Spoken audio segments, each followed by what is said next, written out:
Okay, and we're live. Here we go. Hello, everybody.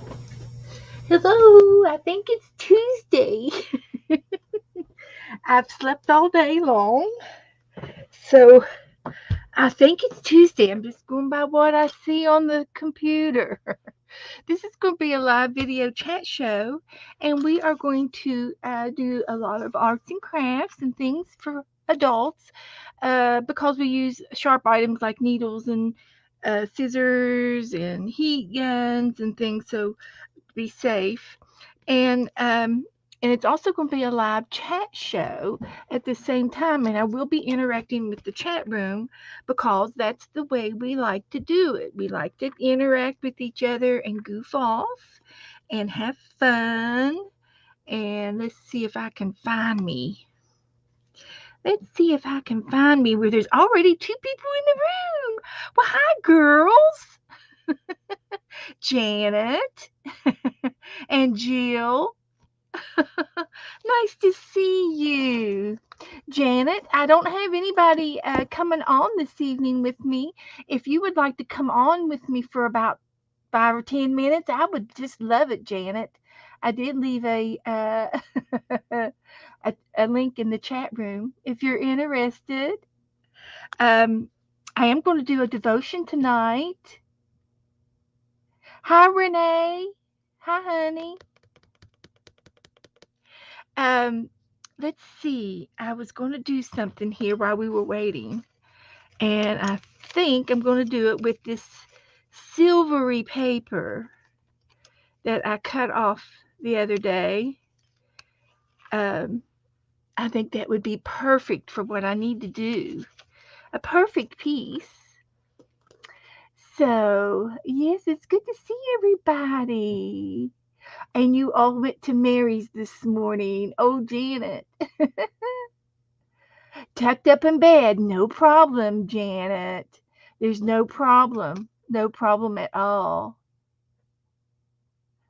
Oh, you had a tough day today, Jill. Well, I hope that everything has settled down now and you can relax. There's Nashwall. Hi, sweetie pie. I'm so glad you're here, Nashwall. Oh, so glad to see you back popping up in the rooms. Everybody's, you've been popping up. I've seen you, and I've missed you. I know you've been coming back. So I hope that everything's doing well with your neck of the woods and your part of the country, the world, out of this country. She's Nashville's over in Cairo in Egypt. We just don't realize what's going on in the rest of the world sometimes until we see somebody from over there. So, oh, you've had a flu. Okay.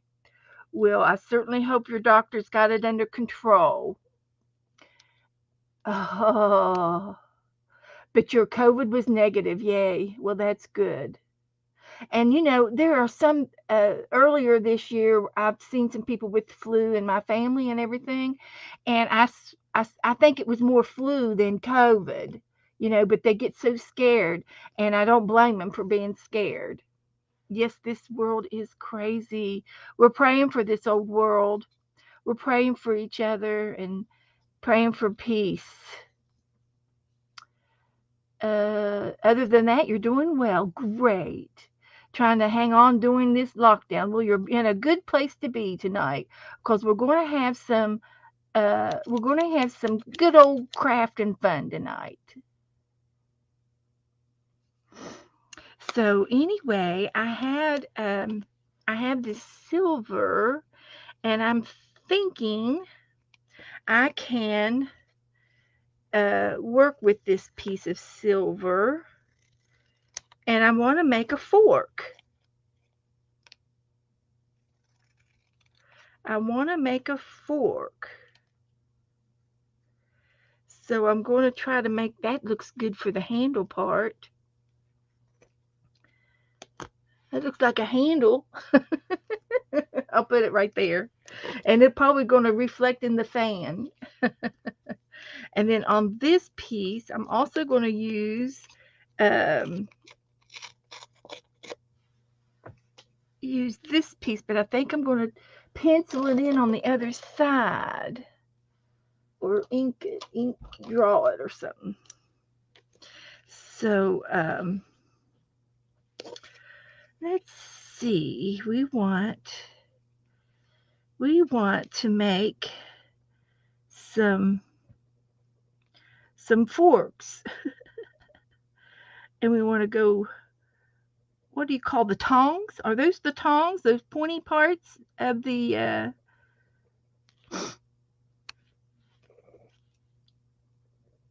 fork part are the tongs?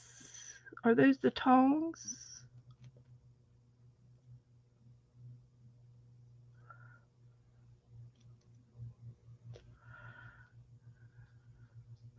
I'm going to exaggerate if I can.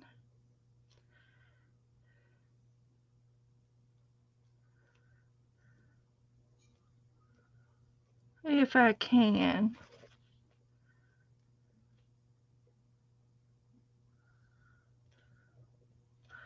It kind of looks like a hand, doesn't it? I'll see if I can't fix that. So this is going to go down and meet with the handle. So let's see if I can't trim this out. So hi, Brenda. Prongs. That's right. They're prongs. I think of things and get them warmed up in my brain. Literally, I have slept all day, and I guess I was tired. I don't know. I sleep in the day, I sleep in the evenings, and then I'm up a lot during the night, and I'm like watching videos, and I'm watching streams, and and I'm watching doctor. I like to watch doctor shows, and happy endings, of course. And I like to watch. Joe likes to watch these car restoration shows, and we watched this guy. We watched a guy yesterday, and he was getting an old car out of the woods. It had been parked in the woods for 40 years, and they had to literally cut it out of the trees. It was the trees. Now, I know this is a sad-looking fork, but it does look, but it's the only way I could do it. So it's a fork, okay? So we all know. We know that it's a fork. So let's don't be judgmental now. Don't be unfair to the fork. I got some pictures laying there. Don't be rude to the fork. We can't help it. That's our fork. And it is a sticker, believe it or not, but I don't know if I can get the back of it off. We'll try. I could try. I don't have to have it back off. But it had some butterflies on it the other day, and I cut the butterflies off. So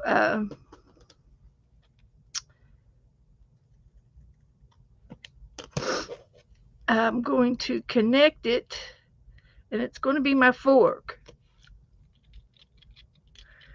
And that's my story. I'm going to stick to it. So, hi, Melissa. Hello, everybody coming in. Hello, hello, hello, hello. I'm glad to see everybody here tonight. I am getting warmed up. Tonight's Tuesday, and it is March the 8th. So here we go. Here we go. And I have been fighting with my glue for a while now, so I don't know. The only thing I know to do is when this glue runs out, Do not buy any more. I love the glue and I love the concept of the bottle, but I can never get anything to come out. So now what am I to do? So if I make the hole bigger, I'm going to get in trouble because it'll run out too fast and I'll waste it. But if it's too small, I can't get it open. It won't stay open. It won't come out. So I'm not sure what I'm doing wrong. And I'm pretty coordinated with stuff. I really am. I'm coordinated. But I'm practical and I got good common sense, but I just cannot for the life of me win with this glue. Oh, a drop of it came out. Well, we'll take it if that's all we can get. So anyway, I'm gluing my fork together, and that's going to be my fork. Okay, that's what we need tonight. It's a good old fork, and it's glued together. That's what I'm going to do. Okay. So let's see. Teresa's here. I did clear the opening. I've been clearing it. I've been running this pen up in there over and over and over, scraping the sides and everything. So,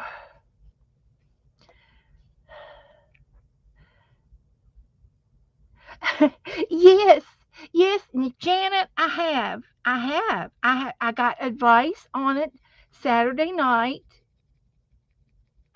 with Teresa and with Rebecca. They give me, and then I went and I Googled it. I Googled a video on it, and I've got some more news to tell Teresa about it. Um, and Rebecca, if Rebecca would get in here. But anyway, I'll tell Teresa. The You all were talking about the silver tip, and the silver tip, it's right here somewhere. I had it in my little hands. The silver tip does not fit the 4-ounce bottle, but it does fit the 2-ounce bottle. The tip is for the 2-ounce bottle to leave on your desk, and you put it on and then you twist it, and it's supposed to kind of lock down a little tighter on the 2-ounce bottle. Now you can put it on the 4-ounce and the 8-ounce, but it pops off easier. And you can sort of twist it down and try to grind it down a little bit, but it's for the 2-ounce bottle, and it's supposed to fit better. And it does have a fine tip, and it does supposedly came with a pen, and I found another straight pen that fits in it, and you have to have it has to be stainless steel because it's a water-based glue, and it will rust. It can rust non stainless steel metals.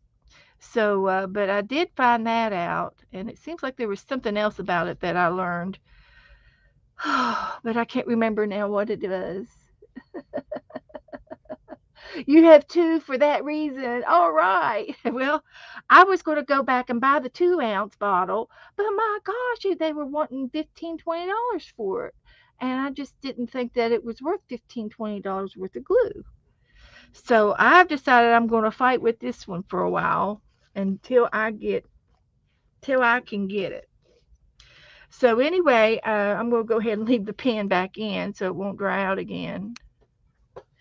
And here we have Mr. Joe. Hello, Mr. ladies. Joe is here. Hello, hello, hello.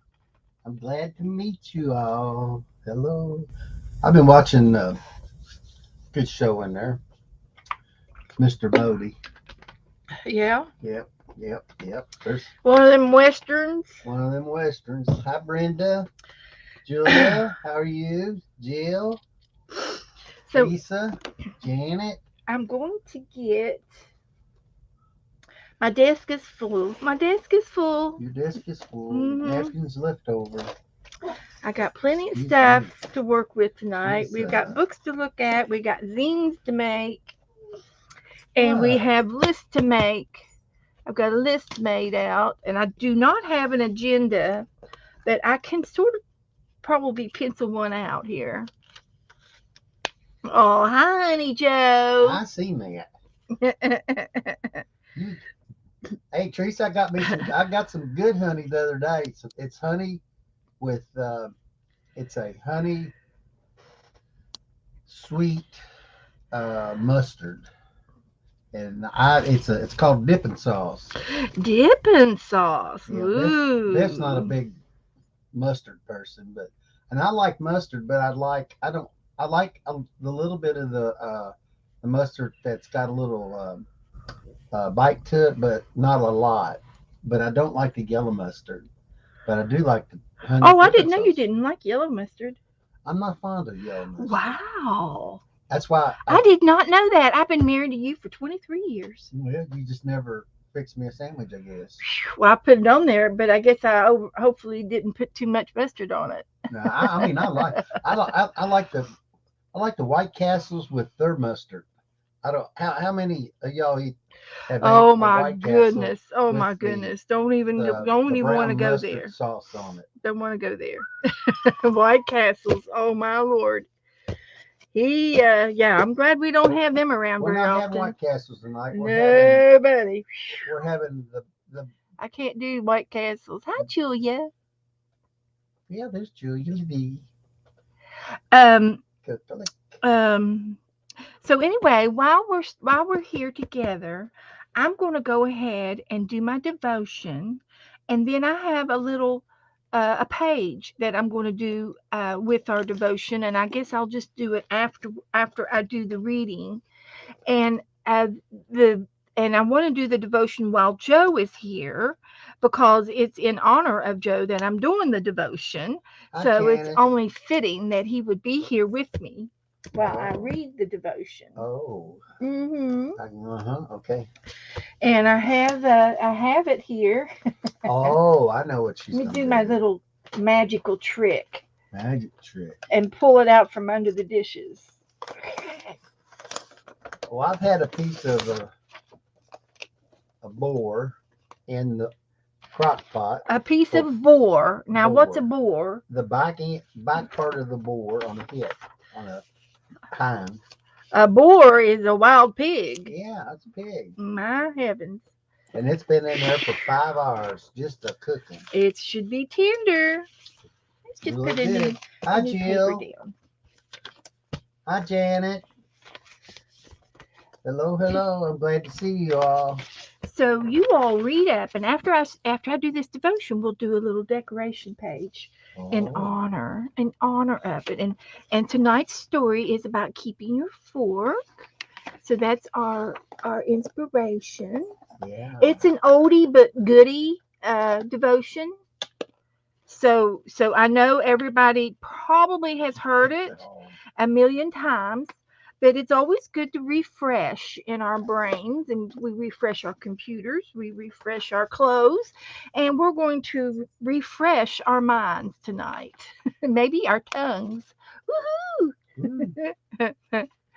So you guys hang in there and pay attention, and here we go. This is a story about keeping your fork. It's been around a long time. It's all over the internet. It is a reference, a Bible reference is First Peter chapter 1 verse 4. It's an inheritance incorruptible and undefiled and it does not fade away. That's what they're saying the definition of keeping your fork is, I guess. It's always a reserve in heaven for you. So there's a reserve for you. There's a reservation for each one of us in heaven, is what this little Bible verse is saying. So here it goes. Below is a story that touches my heart every time I read it. I share it with you, hoping that you will be blessed too. There was a young woman who had been diagnosed with a terminal illness and had been given 3 months to live. So, as she was getting her things in order, she contacted her pastor and had him to come to her house to discuss certain aspects of her final wishes. She told him the songs that she wanted sung at the service, what scriptures that she would like to read for him to read, and what outfit that she wanted to be buried in. Everything was in order, and the pastor was preparing to leave, and the young woman suddenly remembered something very important to her. "There's one more thing," she said excitedly. "Well, what's that?" said the pastor. "I want to be buried with a fork in my right hand," and she told him. The pastor stood there looking at the young woman, not knowing quite what to say. Okay, well, that surprises you, doesn't it?" said the young woman. "Well, to be honest, I'm puzzled by the request," said the pastor. And the young woman explained. "My grandmother once told me a story that I've never forgotten, and I have tried to pass it along as a message to those I love and to those who are in need of encouragement. And here's her story, the grandmother's story. In all my years attending church and social activities and potluck dinners, I always remembered that when the dishes of the main course were being cleared, someone would inevitably lean over and say, 'Keep your fork.' It was my favorite part because I knew something better was coming. The the velvety chocolate cake or the deep dish apple pie, something wonderful and with substance. So I just want people to see me there in the casket with my fork in my hand, and I want them to wonder, what's with the fork? Then I want you to tell them, keep your fork, the best is yet to come." The pastor's eyes welled up with tears of joy as he hugged the young woman goodbye. He knew this would be one of the last times that he would get to see her before her death, but he also knew that the young woman had a better grasp of heaven than he did. She had a better grasp of what heaven would be like than many people twice her age, with twice as much experience and knowledge. She knew that something better was coming. At the funeral, they were walking by were walking by the young woman's casket, and they saw the pretty dress and what she was wearing and everything, and the fork in her right hand. Over and over the pastor heard the questions, what's with the fork? And over he smiled. During his message, the pastor told the people of the uh, of the people of the conversation that he had had with the young woman shortly before she died, and he also told them about the fork and what it symbolized to her. The pastor told the people how he could not stop thinking about the fork, and he told them that they probably would not be able to stop thinking about it either. And he was right. So the next time you reach down for your fork, let it remind you ever so greatly that it's the best is yet to come. Beloved Savior, just knowing that you are waiting for me takes the sting out of death and puts the joy in my heart. Amen. So I know that that was very familiar. And Joe, I don't know what we were talking about. We saw it, or he saw it, and he was talking to one of his best friends this week, and his best friend had heard the story, so he was telling the story to Joe. Joe already knew the story, but he let his friend tell him about the story, and his friend giggled, and he thought that the meaning was just so cute and so meaningful to him that he just wanted to share that with somebody, and he shared it with Joe.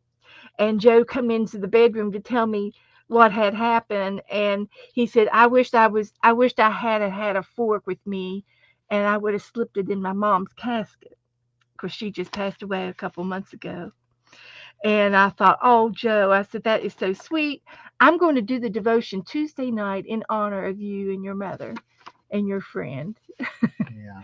So, Yeah, I think that is an everlasting devotion for a person to do, because it just, it just gets us thinking on the right track. And uh, I had heard it, and Beth had heard it too, back in when we were in Emmaus, and that was one of the things that we always ate, and we always eat. Have a dessert, and somebody said, "Well, keep your forks," That was what it was for. yep, So keep your fork. it was just, just that warming feeling that God gives us all the time. It's so precious, and especially when we lose somebody, and how can we leave something to to inspire somebody uh, that comes after us about Jesus Christ. And and then another thing was that when I got back to Florida, uh, one of our ladies had, in my food pantry that I've been working with for about 15 years, she she passed away. And I told her husband, I said, well, uh, I told mom the other day. I said had a prayer, and I said, I told her, I said, just wait, because when Connie gets up there, mom, there'll be two of y'all to run around with, because she's a go getter, and she's a was a tough bird, and so was Uh, my mother. a definitely rememberable person in our lives. Yeah, yeah. And I said, mom will be there. She's already there, Opening the door for opening the door for her. her. And I told her husband, he was just bawling already, and he was in his 80s, but because I hadn't seen him in a while, and I got back came in the church, and hadn't probably seen him in over 2 years because of the COVID and all that stuff.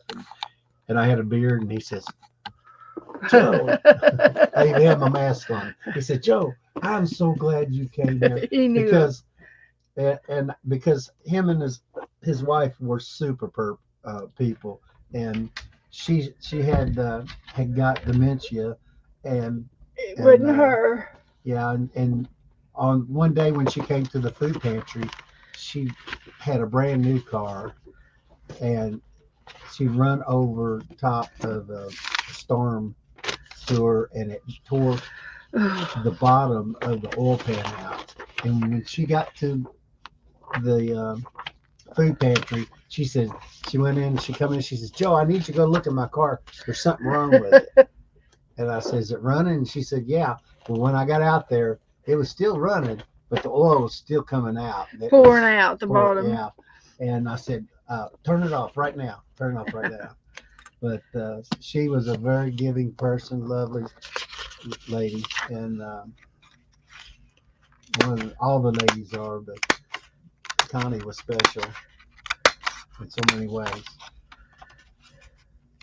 And her husband's name was Jerry. And he just, I never met the whole family because they were up north. Uh, the other family, the boys. He had, I think, 5 boys. But anyway, I'm glad you're all here tonight, and uh, I'll let Beth carry on. Carry on, carry on. But I that's will. just a one of a lifetime of momentums that keeps people thinking about different things about God, and that's what we got to keep on our mind. So y'all have a good night. Good evening. Are you leaving? No, I'm going in there, and I smell it. yeah, it's keep it from burning. Don't I say It's pulled pork. if it's done, go ahead and turn it off. It actually has it's uh, the hog butt on the side. It's the hog butt. Yeah, it's one of the biggest muscles on You the heard back that. side of the hog. You heard that, guys. It's the hog Yeah, they had butt. them on sale. 99 cents a pound. You heard it. You didn't hear it anywhere else. Thank you, Joe, honey, for sharing that. And I know that it's just another sentimental moment to remember your mom. And Yeah. I told Jerry, I said, Jerry, Mom's up there waiting for Connie to come through the door. She's going to open up the door. Yep, she'll be there. And and Connie did that too. She would stand there at the door waiting for people to come into the church. Come into the church. She sure did. That was her momentum. She was a greeter. She was a greeter. There's Barbara Chippick Pop Pie Society. Hello, Barbara. Hello, my Barbara dear. Janet Nash is still in there. She's tucked in bed. Huh? She's tucked in bed. She is. Mm-hmm. Oh, yeah. Okay. Yep, she is. I can. So anyway, I just got finished unclogging this, and I had a pin in it. I did. I had a pin in it, and I'm scraping the sides, trying to get it to open up. And it just doesn't want to be cooperative. There it goes. Let's see how long I can keep it going. I love the fact that you don't need a whole lot of this glue, but I just can't seem to keep it flowing. And maybe there's a clog in there, so I'm going to put the lid back on, which is, I think, a hassle. So I'm going to go back to and I'm trying something else new. While we're fighting with that glue, I went ahead and put some school glue in my tacky glue to see if I can use it.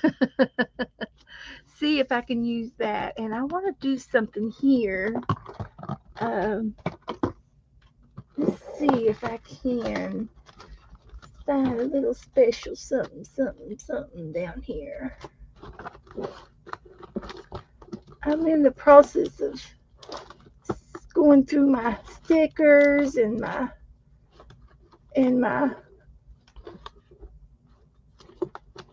boxes over here that I have all kinds of goodies in and stuff, and I've been trying to send them out a little bit so that I could actually get in them and see what I've got. And my stickers need to be down lower because I can't see to get down in the bottom, and I'm looking for a doily is what I'm looking for, and I thought for sure I had one. So let's try this one last box, see if I have any luck. And I do. I see one. I just need one, guys. Come on. There we go. So this is always fun to do. You take a doily, and these are paper doilies, and you just sort of cut it in half.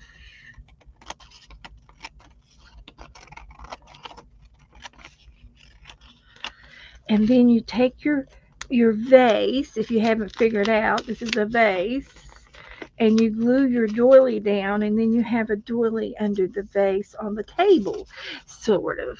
So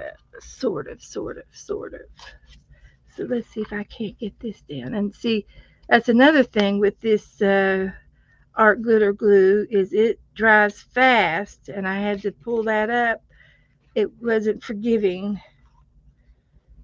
So with my art, sometimes I want it to glue down, but sometimes you want to lift it back up to play. So that's that story. And it is coming out a little bit at a time, but now it stopped. Now, why did it stop? I don't know why. She swallowed a fly. And then I have to get this back in the tip of it and my eyes aren't quite that good. So anyway, I'm going to lay my doily down on the table, and then I can lay the vase back down. So let's switch over to this glue and see how it works. Now, I don't have to squeeze very hard because the Elmer's glue is much thinner than the tacky glue. So I'm going to have to get used to it. But I think the Elmer's glue is going to be my go-to glue for little tiny jobs because it's forgiving. It'll lift back up, but it'll also glue everything down. And I'm going to leave this edge up just a little bit for a few minutes. I'm going to, it's a vase, it's going to be a vase of flowers. And so I'm just going to put some layers of flowers down and put some of those little flowers down here. And these are going to be in the background. I love to do flowers. They're fun. So, and yes, I've got too much glue down, but it's just Elmer's and I don't feel bad. I don't feel bad for doing too much Elmer's. Nope. It's okay. I think Joe should have taken some stock out and glue. I think that would have been a very wise wise choice to do in an investment. I do. I really do. Okay, so that's all of the flowers, those little flowers. And so I think I've got some more flowers over here. And I have this little box, but I think I've got some other ones over here. And I think they're all in here. So, everybody doing okay? Janet, hi Jan. She says I'll be back shortly. Okay. Sharon's here. Hi Sharon. Hi Sherry. Hello everybody coming in. Hi Eric. Oh, Eric is a no guy. We're going to get rid of him. I don't know Eric. He didn't belong in here. But that's okay. We got him taken care of. Let's see now. So anyway, we do have a fork on the table. Yes, we do. Put this away, and we're gonna keep our fork. He's going in the vase somewhere. He'll go into the flowers. So we're going to keep our fork. And in the meantime, we're going to put down some lovely little flowers. So we've got this one, and we're going to do we'll do all colors. We're going to be festive. And I think sometimes there's two of these together. So I have to flick them a little bit here. So there's a couple of flowers. There's a pink one and some blue ones. And then we've got those little flowers. Those are cute. These are the ones that were stuck together. Little flowers. And I think that these flowers are cut out of like mulberry paper. It's a type of fluffy type paper. Soft. Maybe even a construction paper style. But they're pressed, cut out in a die cut on a machine and they're cut out all at once. So sometimes they stick together. And so there'll be some of them will be separate and some of them will be stuck together. There's nothing we can do about that. So we've got some flowers here. We're going to put down a makeup. Oh, I've got some daisies, and these are lace. These from I cut them apart. So we might even put some daisies in there. We could do that. So I'm just sort of going down there, going down here and getting all the flat flowers, because it's going in my journal book and it might need to have, you need to have it flat. So I'm looking for all the flat flowers. But I think I got a lot out, so I think I'll be happy with that. And there are some flowers that have little centers in them, little blings.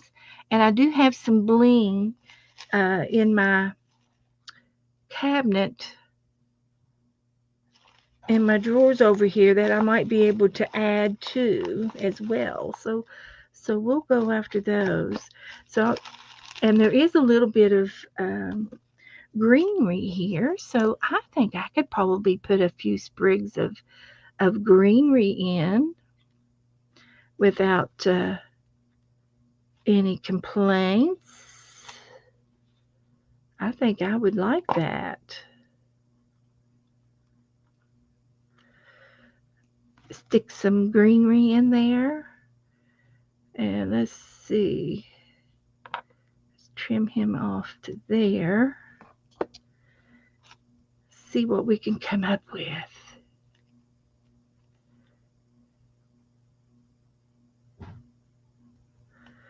3 or 4 sprigs.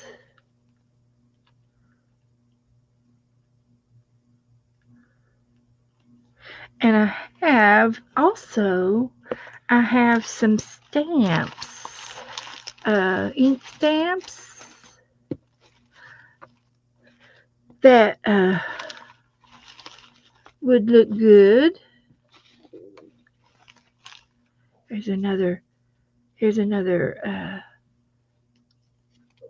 sunflower. I think there's more than one there. Maybe not. I think it's just all one big sunflower. Yeah, it is. It's all connected. And I'll save him. He's only one of a kind. So I'll save it till later. So, okay, I'm going to put this away for a minute.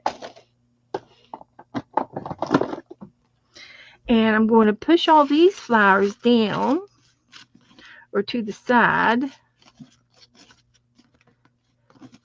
And I've got this, I also have some of these. I haven't got to use any of these. These were gifted to me. Did I put the name on there? Shoot. I think it was Mary that sent these to me. And it's a botanical type set. And these little flowers are going to go in kind of like the background. Hi, Rebecca. Hi, Rebecca. So I'm going to put some flowers like these in the background. And you might see some of them and you might not. And I think it's time to switch to the green. I'll use some green. Get some greenery going on in there.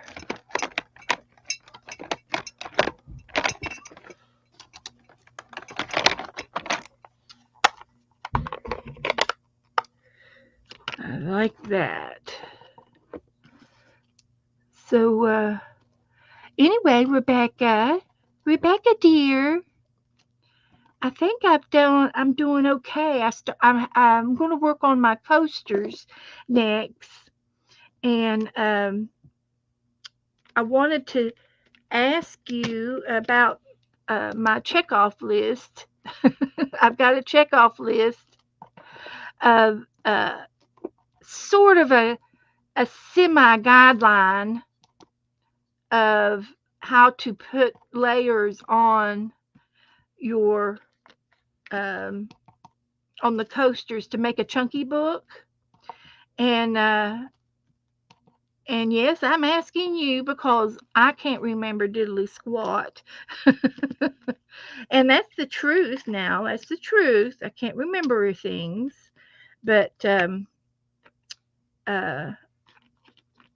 so I had enough wisdom in my brain to make a list.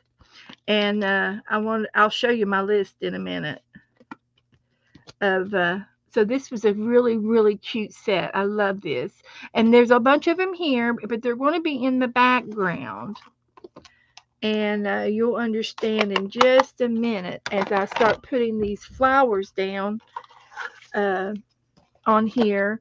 You'll see bits and pieces of the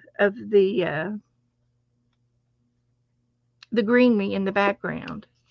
So I'm just going to just put some dots all over the page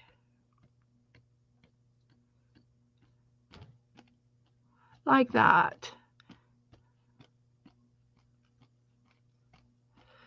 And I don't know, I wasn't counting the dots, but that's enough for starters.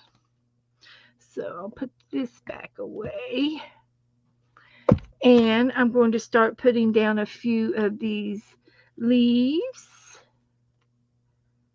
And I'm going to let them uh, pop up naturally, I guess, is what I want to say. Got another one here. And let them go wherever they want to go.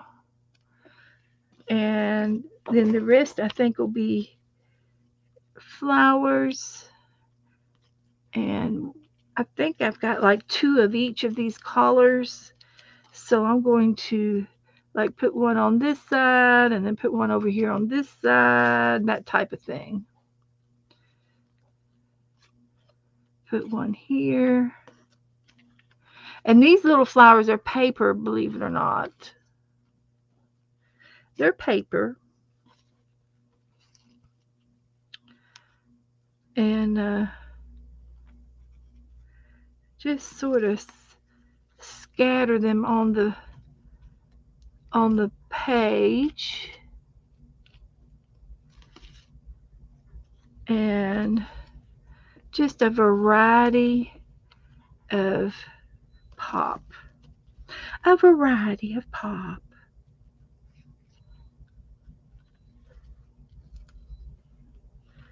See how we do.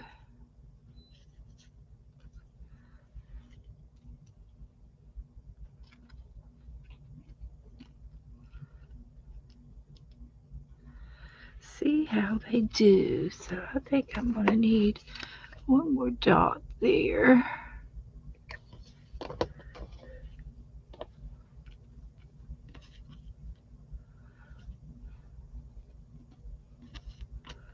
Okay. Get a daisy in here. A dollop of daisy. A dollop of daisy. So here's my flowers.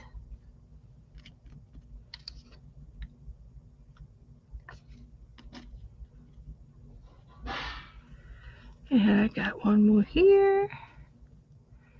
And I guess I'll just put it right here. And I can always add more, but I think that's pretty good variety right there. And so we want to remember to keep our fork, right? So shall we put that right there? And if we do, I can transplant this little guy over here. So we're keeping our fork. We just did a devotion. For anybody that just came in, you can rewind to the beginning to hear your devotion. There's leaves and there's flowers, and I think that looks really, really nice.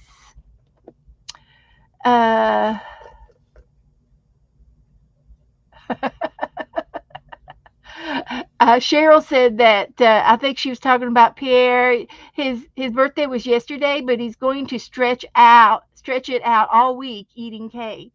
He's going to ration it out. Good, Cheryl. Keep your fork, honey. Keep your fork. Just like the devotion said.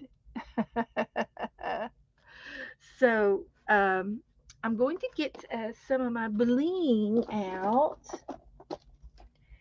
and trimmings, and I'm thinking maybe sequins. A few sequins. And let's see if we can maybe do a little something here. Just to something like that, or something like this maybe. That would be pretty. I've got these stick-ons. These would be good to use. We're just having fun and enjoying ourselves here today. And we can take and put one there. Like that.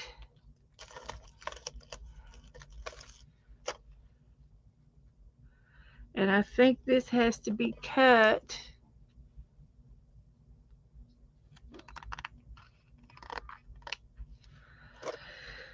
I think it has to be cut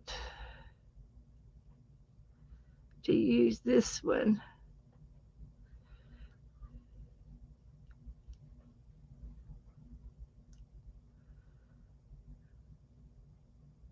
Come on. I know you got it. I know you've got it. Come on. There you go. That's good. So, hi everybody coming in. If I've missed you, hello, hello. We're making a little flower pot here. And I'm trying to get some bling off here. And for some reason, it didn't want to come off. Nope. Didn't want to come off.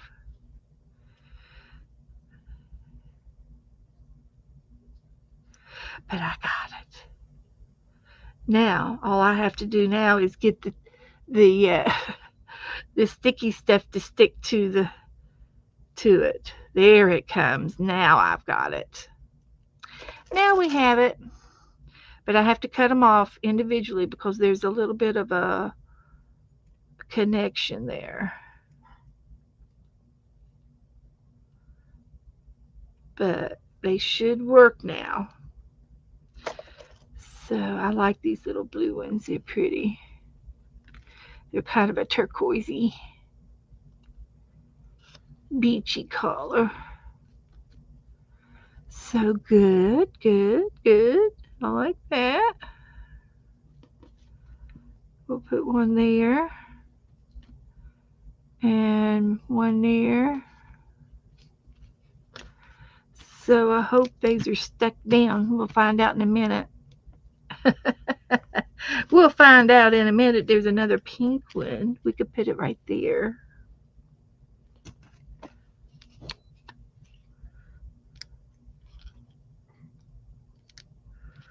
We'll put it right there. And then I think this would look cute on here. And these are all connected. So I just have to pull it off like that. And I'm going to go it as I'll go decorative. I'll go this way. How about that? We can continue to go this way. like that.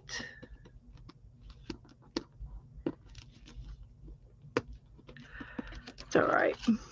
And then this one, we'll just put it this way.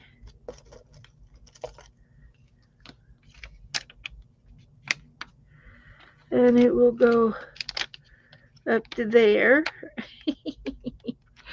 It'll go up to there. And we'll put it underneath. Yeah, we're going to put it underneath this blue flower.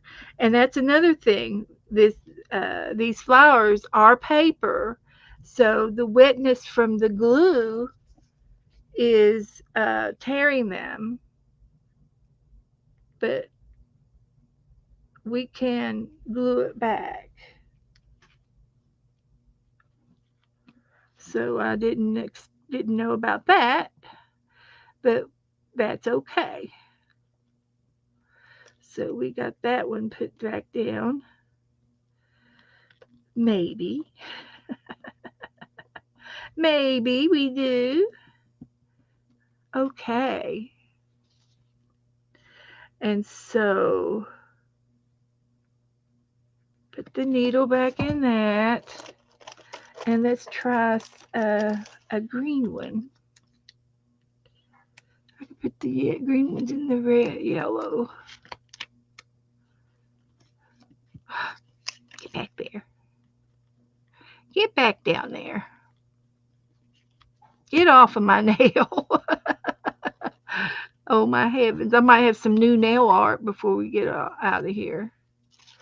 And that one is not sticking very good, so I'm going to reinforce it.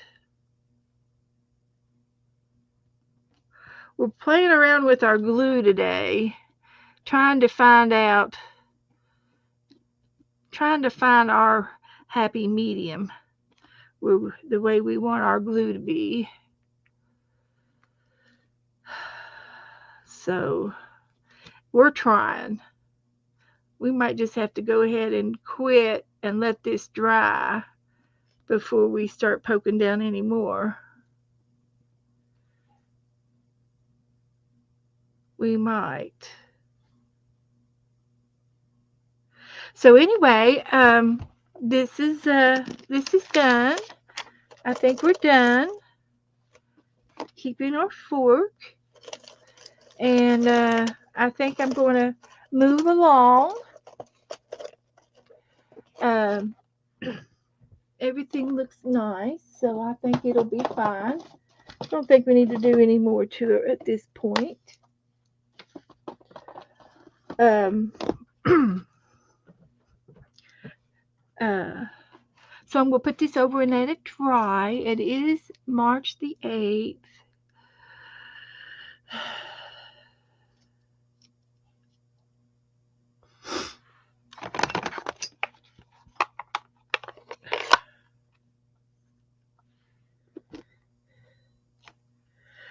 So that's good.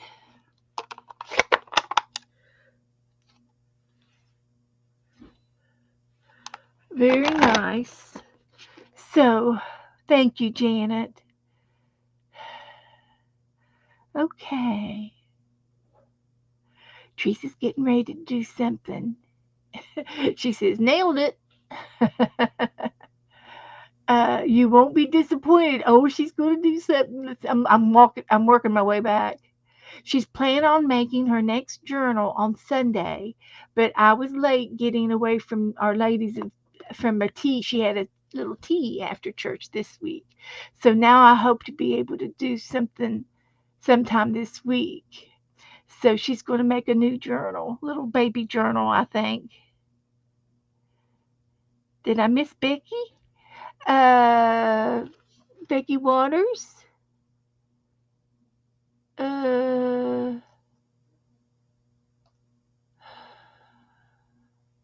I don't see Becky. She in here yet? Maybe she's not in here yet. Okay, so anyway, there's our devotion. Okay, so now I wanted to talk to Rebecca if she's still in here. And I have Rebecca's doing a chunky book, and I am too. I'm doing a chunky book, and I'm doing mine with coasters this time.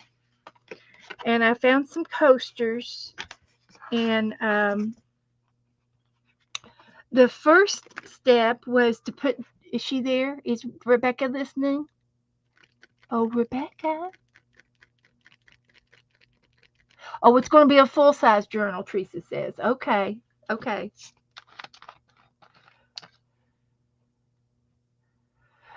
Becky Waters that got my journal. Oh, she won. Yeah, she got to trade her last envelope flip over journal. She traded with Becky Waters.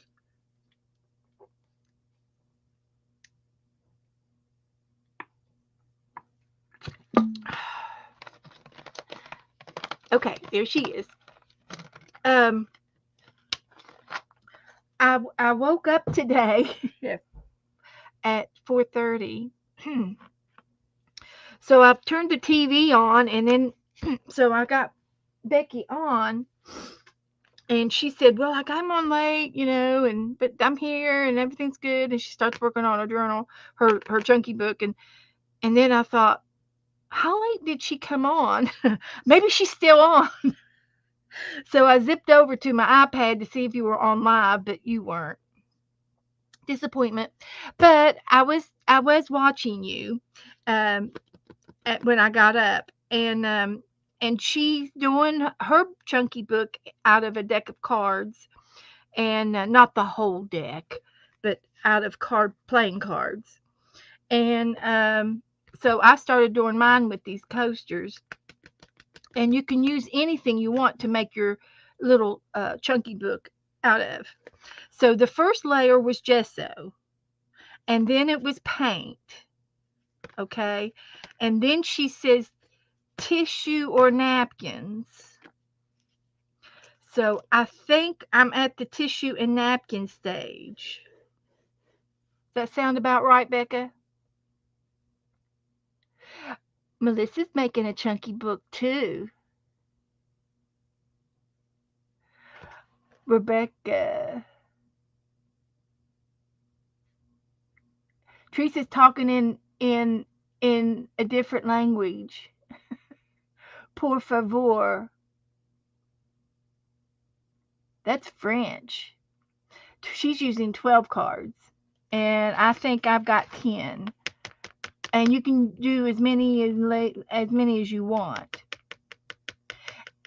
So the next one is tissues, and I've got my napkins here, so I'm going to put some napkins on my cards first.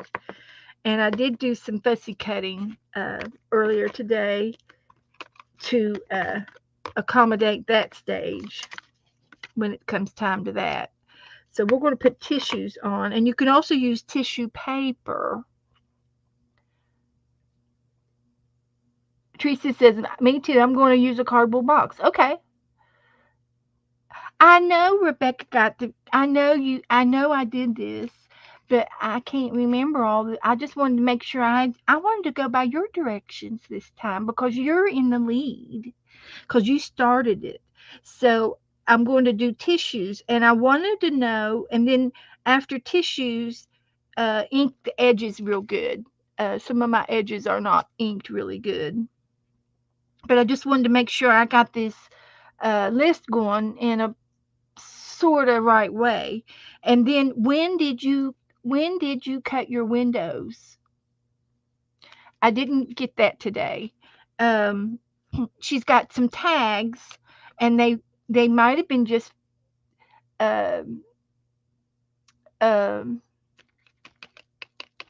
I didn't see any window holes in your cards, and I do remember that part in my old book where I had a window and I saved the inside and used it for a tag, and then the window needed to be symmetrical over a picture on this side and the other side as well. Let's see.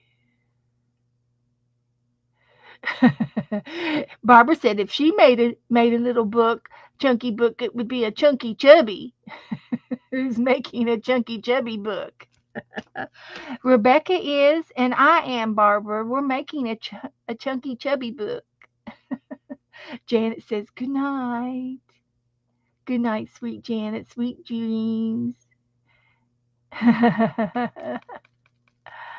um, can you use makeup? I think so. Napkins. Yes, you can use napkins. That's what I'm going to do next. Tissue and napkins. Uh, so I just want to make sure I don't forget anything. Patty, Pat, Pat for Freddie. Okay.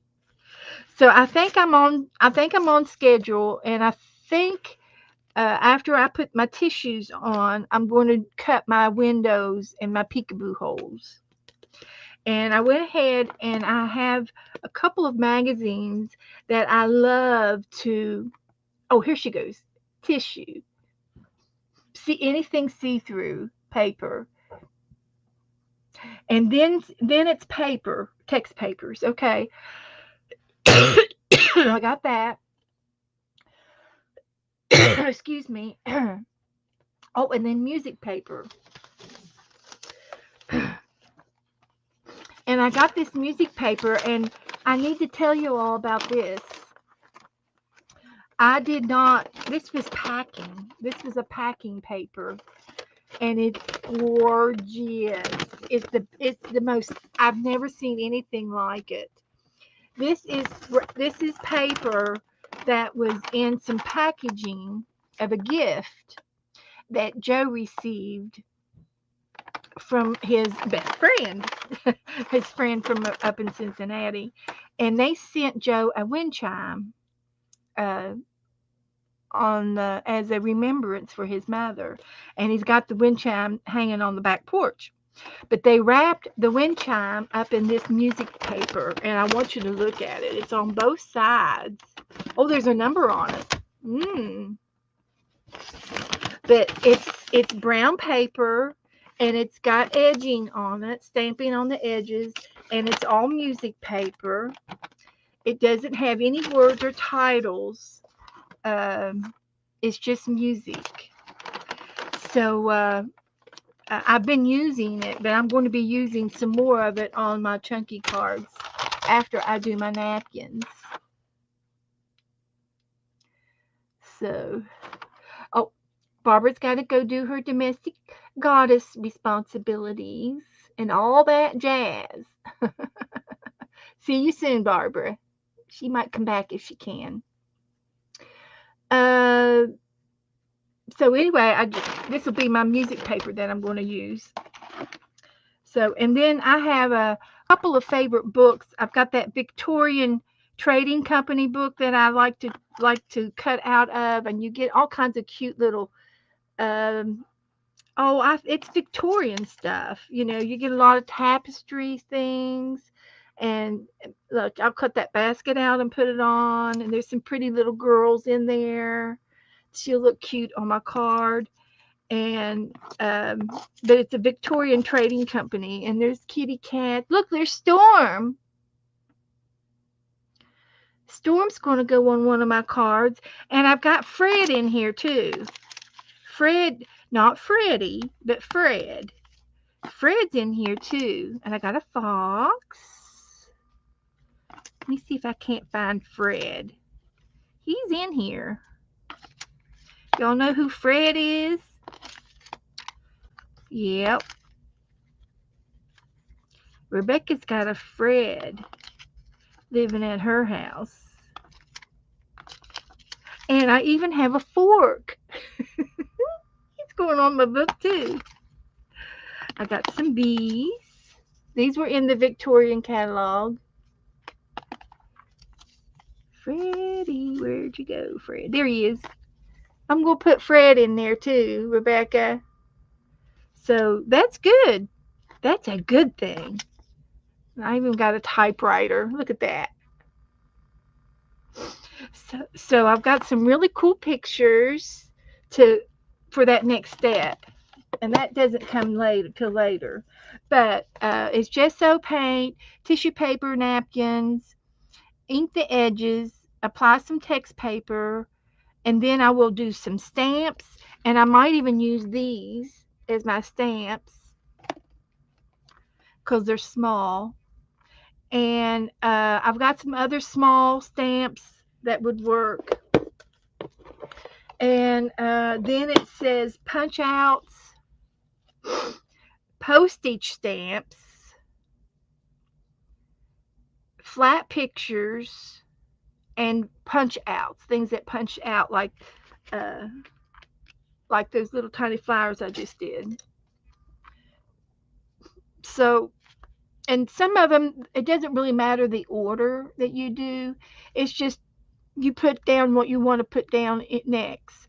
But somewhere along the line, I've got to cut out my windows and make those pictures match the book, and I'll have to start. Then I'll have to start. I can't just mix them up anymore after I cut my pictures out. I'll have to keep them in order because when I do my window, it's going to look through this one into this page and look through this one onto this page. So then I will have to keep them in order. And then at some point I will be making some holes on the spines. Uh, so when I sew the book together. Yes, stamp and then cut out the holes. Okay. Okay. So I'll get them in there, and then when I put my pictures down, it could be around the frame of the window on both sides. See, and so there might be some things I can do to around the rim, of the window. So, and I'm going to do a round window and a square window for sure, or since this is a square card and it's not a rectangle playing card, I would do a rectangle. But since this is a square coaster, I can do a square window. And I also want to put in my brads. I've got brads to put in that make it really fun as well. And I'll have to use my crocodile to make some holes, and I can put some of uh, these in here, and there are collars. There's collar ones. There's blue ones. I definitely want the blue ones. That would be cute somewhere on here. And then when I punch my hole and flatten it on the back side, I can put a little picture on this side over the metal part, so I can disguise it. And then I think down in the bottom down here, I've got some unusual brads. This is a brad that is a leaf. It's a fern. So those will be cute around the edges of my windows. And then I think I've got some little flowers down in here that I can also use in on here that would be cute. Some of these. So I will definitely be using some of my brads, and a variety of these will go down, and that will be fun. And I can, I don't have to use the colored ones. I can just use the solid ones or the ones I painted with nail polish. So I'll have a choice there, a variety of choices. So that'll work. You get creative with your brads, and I will also put some eyelets in. The eyelets will be used um, so that when I do my cutout, when I cut out my circle and my square for the windows, I will save those pieces and use them as charms, and I'll tie them in here, and then I'll use a brad to tie onto a brad. It just makes it cute to do that. So uh, the more you do, the more you have. So so the next step is to put on some glue on some little napkin pieces or tissue paper. And I've got both. And you can either tear it or you could cut it. You can use decorative scissors, maybe, maybe. Uh, and it doesn't matter. It doesn't matter if it's rip or torn or cut. It will not matter at all. Uh, so I will use 3 or 4 pieces of this color and 3 or 4 pieces of this color, and then I've got these 2 pieces of tissue paper, so they look like they're fun. So I definitely want to put this one on there and a regular one. So I've got 2 sides. So I have 20, you know, 20, I will eventually need 20 pieces of paper, and I don't have to put, I can put multiples pieces on each page. It doesn't have to be just one page. And this would look so cute on my charm if I make my charm that big. So we're going to definitely use this piece.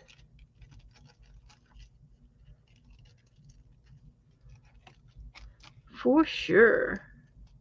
So this will be like for a charm. And I'll cut my charm out. Oh, look, a rabbit. We could put a rabbit on there somewhere. There's always room for a little rabbit. And so you can go through your napkins and, pick and choose. There's a butterfly. And if you don't have anything like that, you could use stickers. Don't forget your stickers. You can use stickers. And after I get my napkins on pieces, I will, and I'm not even, you don't need to fussy cut, because when you glue this down, it's going to be, it'll blend. It'll blend. Um, so anyway, I need at least, uh, I know I need 20, but I will also need, like, I might add a piece of this, in the background of this. So that's 2 pieces on one side. So I might need 2 and 3 pieces on each side. So I need 20 plus pieces of tissues. So I'll just go ahead and find a few things that I want. Uh, I don't particularly want the pumpkin, but I might want the trim off that. But I've got plenty to go through down here. So let's keep looking. I'm not going to do black. I'll do anything blue or pink. There's a fairy. I might be able to put a fairy on one of my pages. That would fit. So this is the flower trim will definitely look good. Everybody okay? So this will look good on one side. And I may not need the whole fairy. I just maybe want part of the fairy. So I'll just do a little cut around her. And just get part of her on a card. Like that. So let's keep looking. And you might find colors that you want, specific colors, and colors that you don't want, darks. I don't know. Let's keep going. Let's keep going. And it'll pop out to you. And this one says, enjoy simple pleasures. And you might be able to put that on your page. And even the blue roses would look good.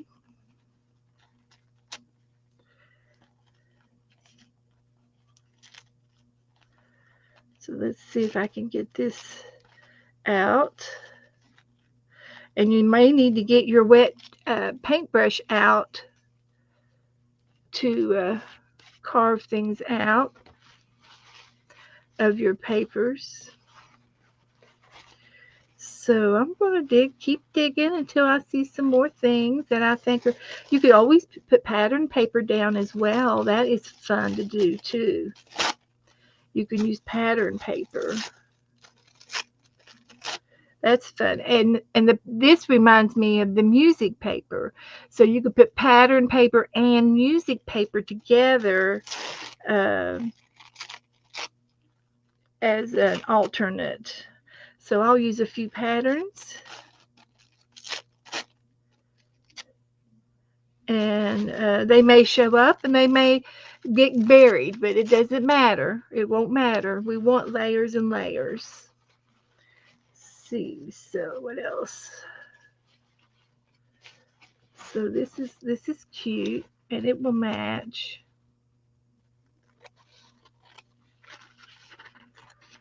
So it'll be cute to put on 2-3 pages as an inspiration. And there's a polka dot. The pink polka dot would look cute. These might be too big. They wouldn't be too big for my my circle window.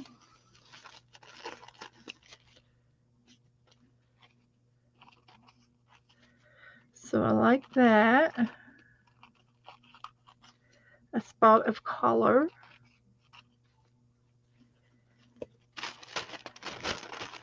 And here we go again. Everybody doing okay?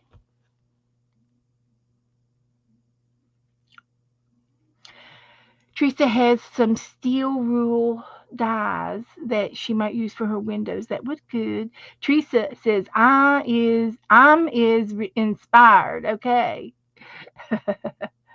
Melissa wants to know how to cut out a window, and whatever. If you're using a card, you just cut out a design. You draw the circle. If you're going to do a circle, you draw it on here, and then you're going to cut it out.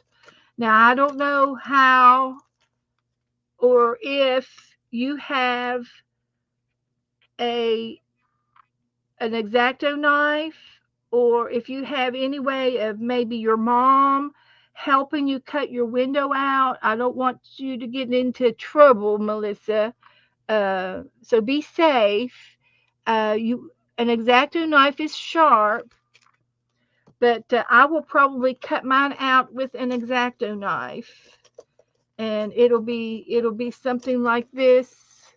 And then I take the knife and I cut it out the circle. You have to be very, very careful and not cut yourself. So that's what I will do, but not yet. I've got a couple more things I have to do in the gluage department. So let's see. I'm only halfway through my napkins, and these would look pretty. These will look pretty on my page. So I'll take a couple of these. I won't need the stems.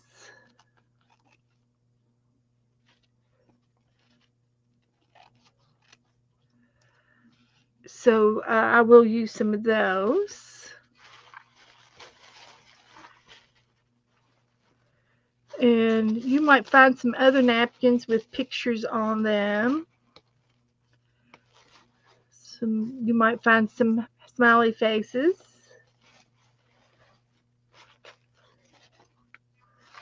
You might find some pink flowers or a balloon, some more butterflies, and I like that. A little bit of that. Easter eggs.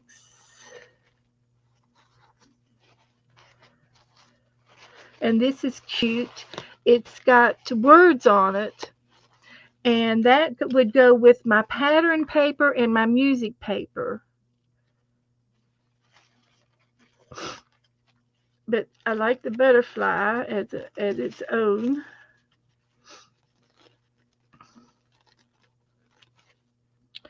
And I want some of this writing.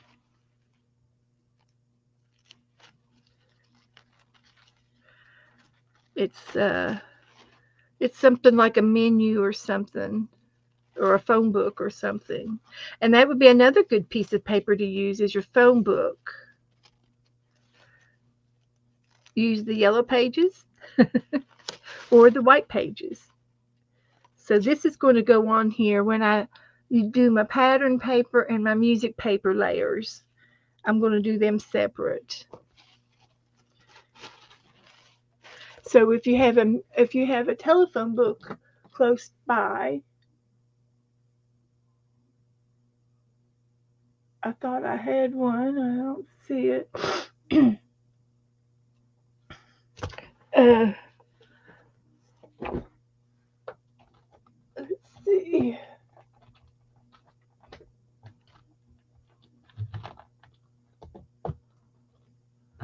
So you could find plenty of things in your stash for text papers and for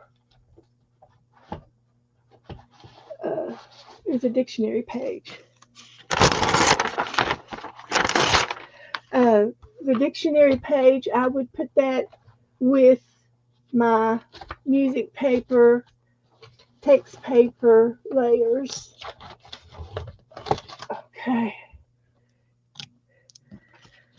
So there's lots of things to use, and I've started a little box over here that I'm going to start putting things in to use. Almost down here at the bottom. Let's see what's down in here. There's a watermelon. I could put watermelon in there. There's some cupcakes. I like this dark blue. He's too big, maybe. The head might work. But I like the blue part too.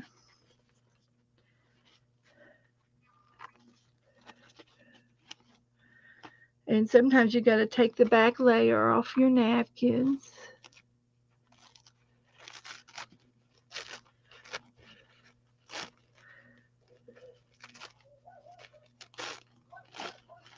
Abby's outside barking. I don't know if you can hear her. So we'll put that over there.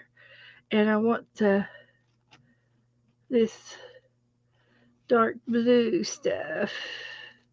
You can also use stenciling as well. So this will be good for some layers.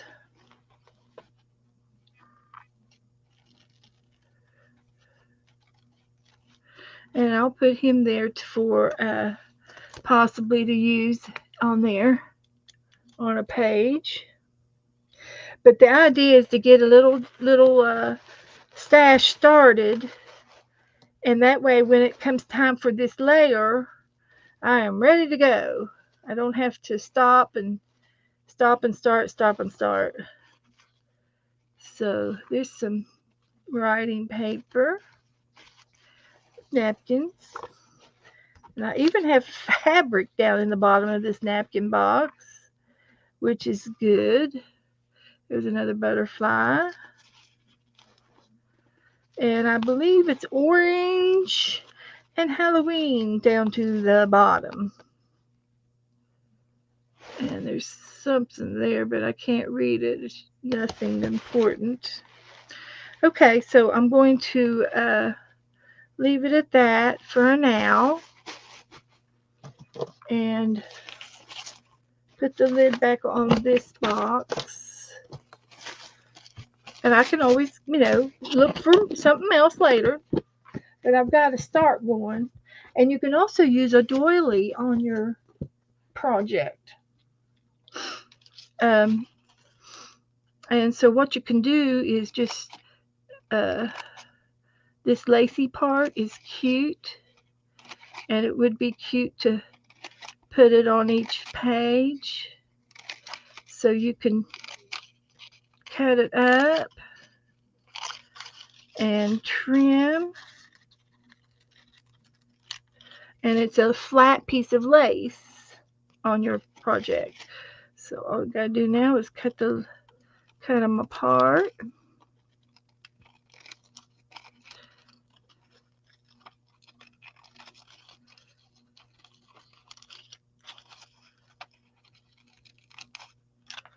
So I got some of those, and this is a little piece of emboss. I don't know what I'll need it for. I'll put it back in the tissues for now. So here, what I have is I've got napkins, and I've got butterflies. I've got blue. I want a blue area.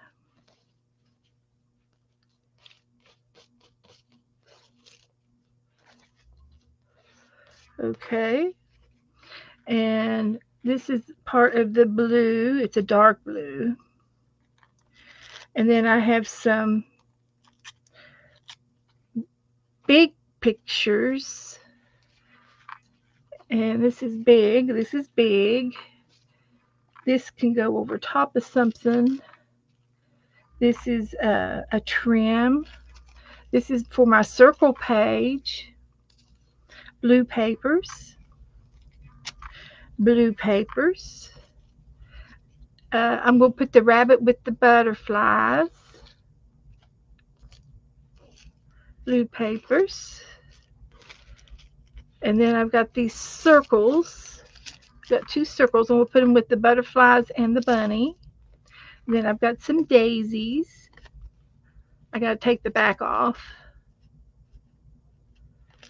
This is how I'm sorting my napkins. I'm sorting them so that when I put them on my coasters, the flowers are going with the butterflies.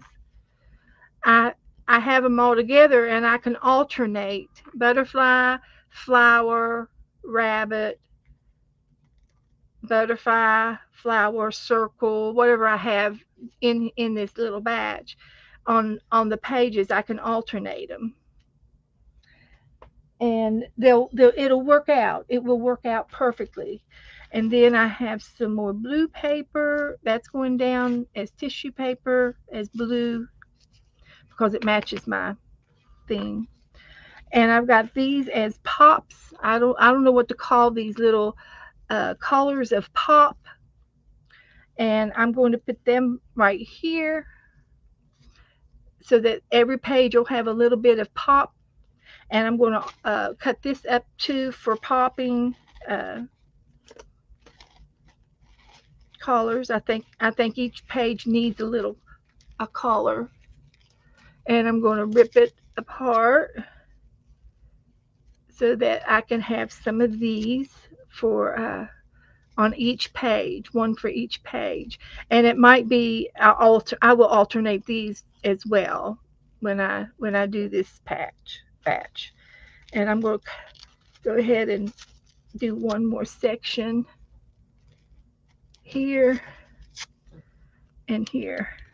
Now the tissue, the pattern paper, and this typing stuff was going to go together with my text. No, this will be probably going with the text paper. But I am going to be using text paper on each page somehow. I will be using text paper.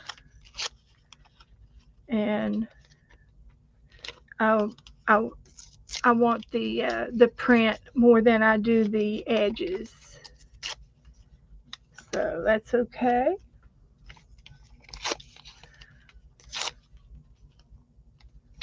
So there's my dictionary page,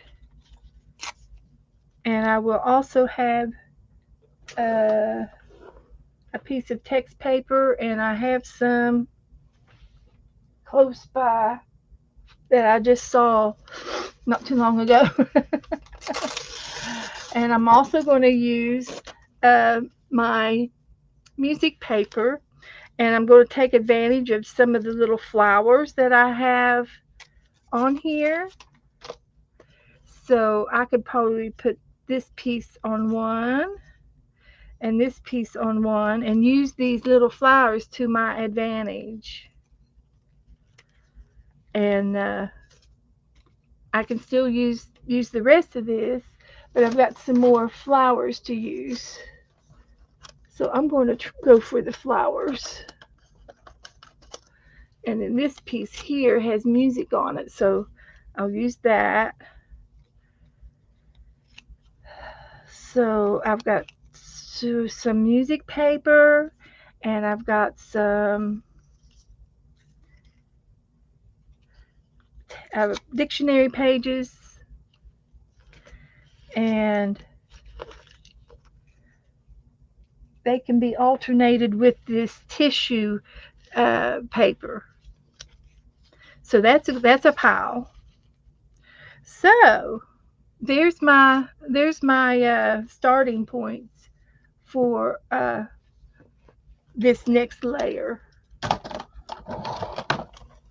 So when I get to my books, let's see, one's going to be for a window, like that one, and then this one's going to be a square. I don't know if I have a square, but I can use my ruler and make a square. So if I go 1 inch, if I go in 1 inch, that is 1 inch there, and that is 1 inch there, and I can go 1 inch all the way around.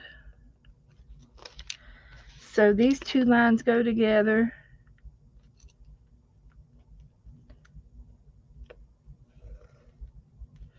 and then these two lines go together,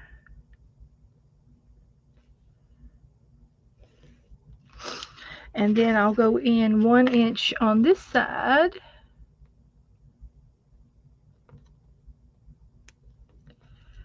and this side,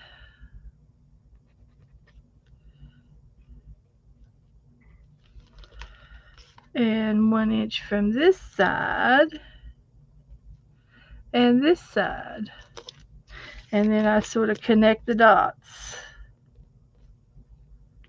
like that.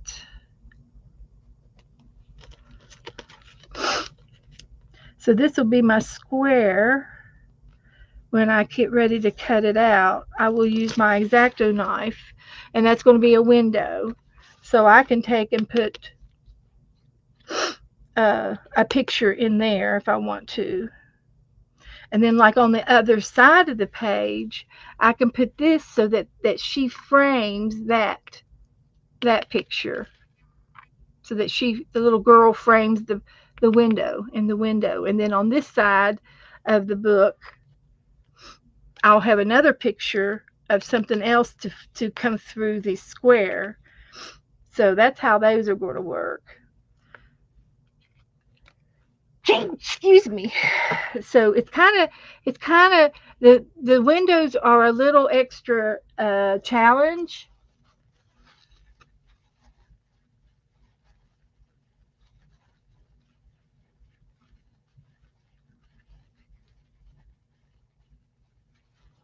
But it is doable. It is doable.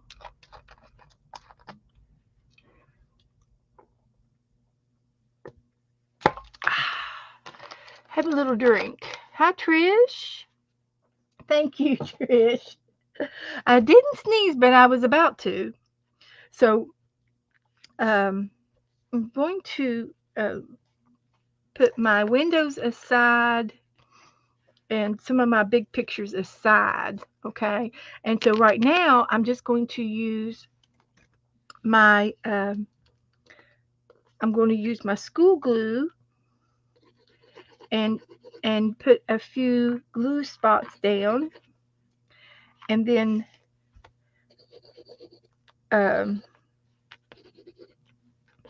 my glue is coming out. This is school glue, and I'm going to use a brush to smooth out some of my glue. And then I'm going to start going to each one of my piles and gluing down some tissue, some napkins. And I'm going to cover them up with the glue. It doesn't matter if it tears. It tore right there, but that's okay. That adds character. I'm also going to put down some of these. I think I'll alternate between the blue and the lace.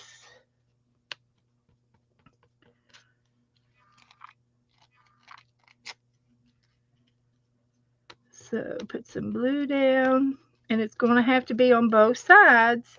So you're going to have to let this dry so we can flip them over, okay? So I'm down to 8 because I got 2. My windows are over here to the side, so I'm down to 8 coasters for and this is just random, little random.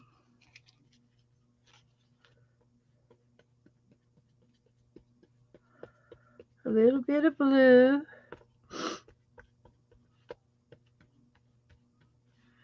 and a little bit of lace.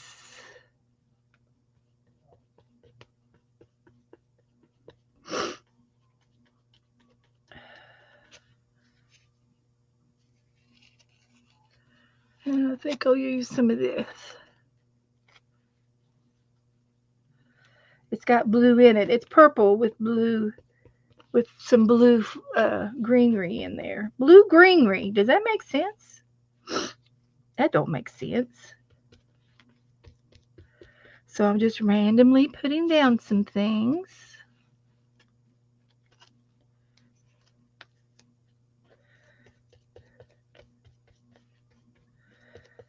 So there's 3. Gotta let them dry. How many can I get down here? 3. And then I got 2 more. Let's see if I can squeeze them in here. Let's just stretch it out here. And I'm just using Elmer's glue right now. You can use decoupage if you want. And I'm doing layers of the blue paper right now, and the purple and the lace.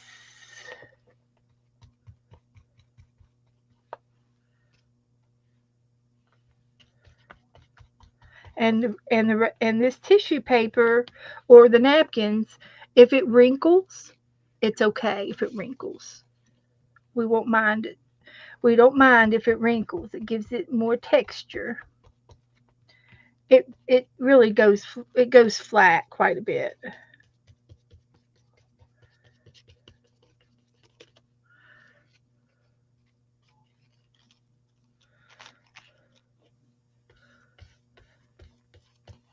Randomly putting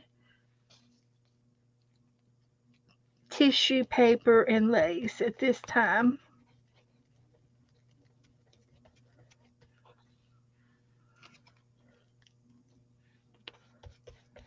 Doesn't matter if they overlap a little bit. Won't hurt a thing. Won't hurt a thing. Let it overlap.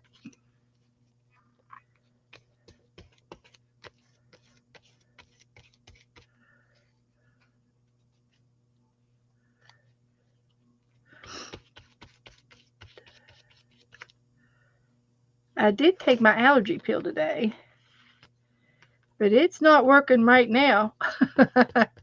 It's not.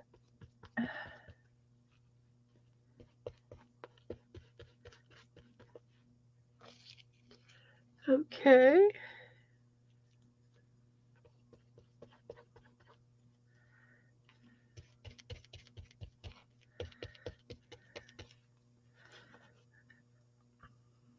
Okie dokie.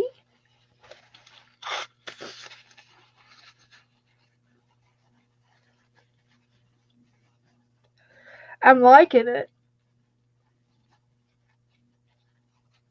I'm liking it, and I'm going to keep my fork because there's more to come. There's more to come. I'm going to keep my fork.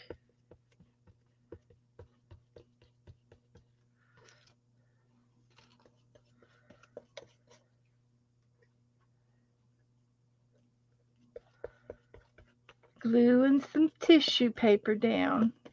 I'm almost done, and then we're going to switch off to another project.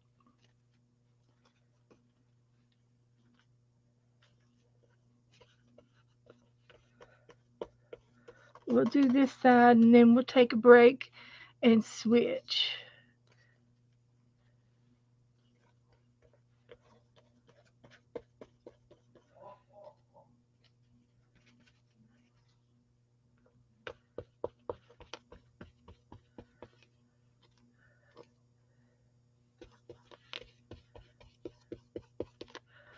Okay.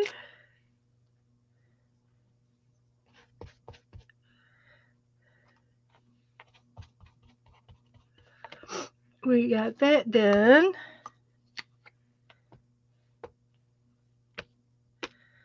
Just a little bit of glue on top. Double check my work.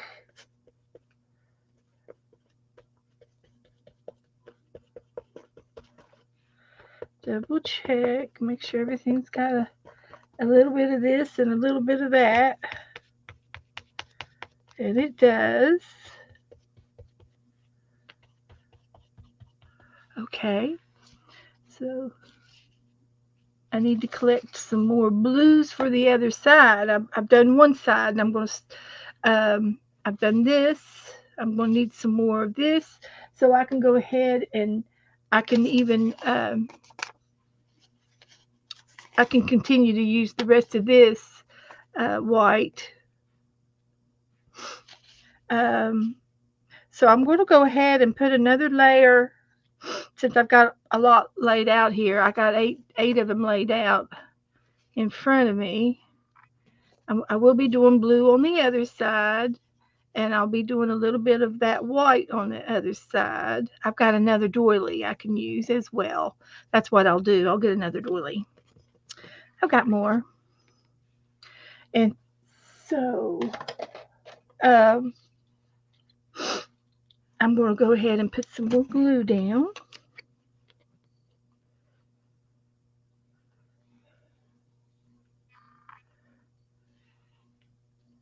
Like that. And I'm going to go with my pattern paper next. And you'll see the pattern paper will be translucent, but it will be, you'll still be able to tell that it's a piece of pattern.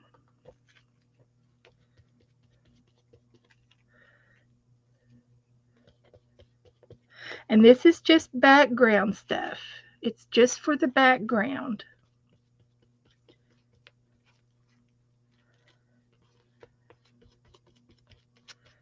And it's going to create interest. It's going to create interest. And it doesn't matter if it's the front or the back of the pattern. You still see those. If there's any lines, you'll see them.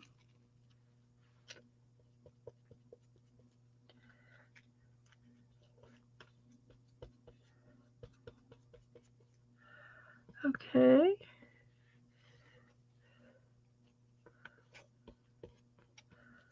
So this is why it's good to have everything in little piles, so that when you start doing this painting and gluing part, you don't have to stop.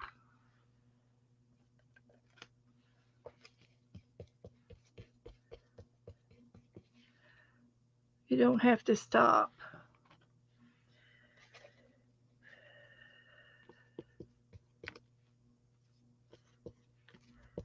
And I'm still working with the napkins right now.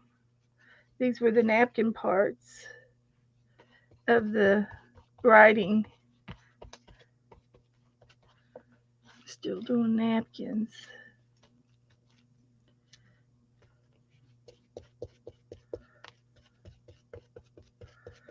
Doing good.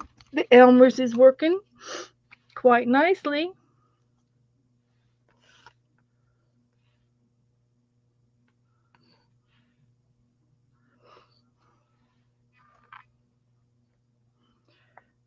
So let's see what else we got here.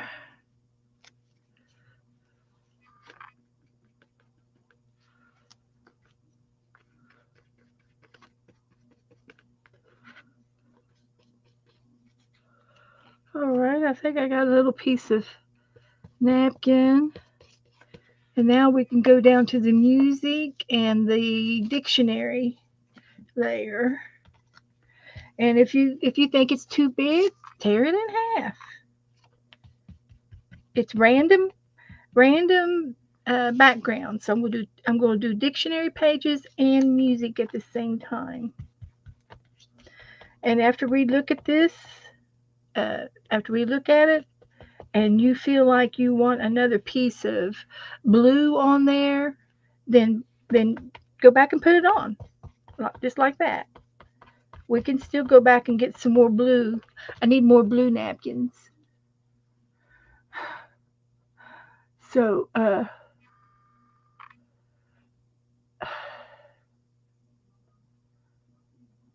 so anyway, I'm doing music and dictionary pages, and this one's got a little puppy dog on it.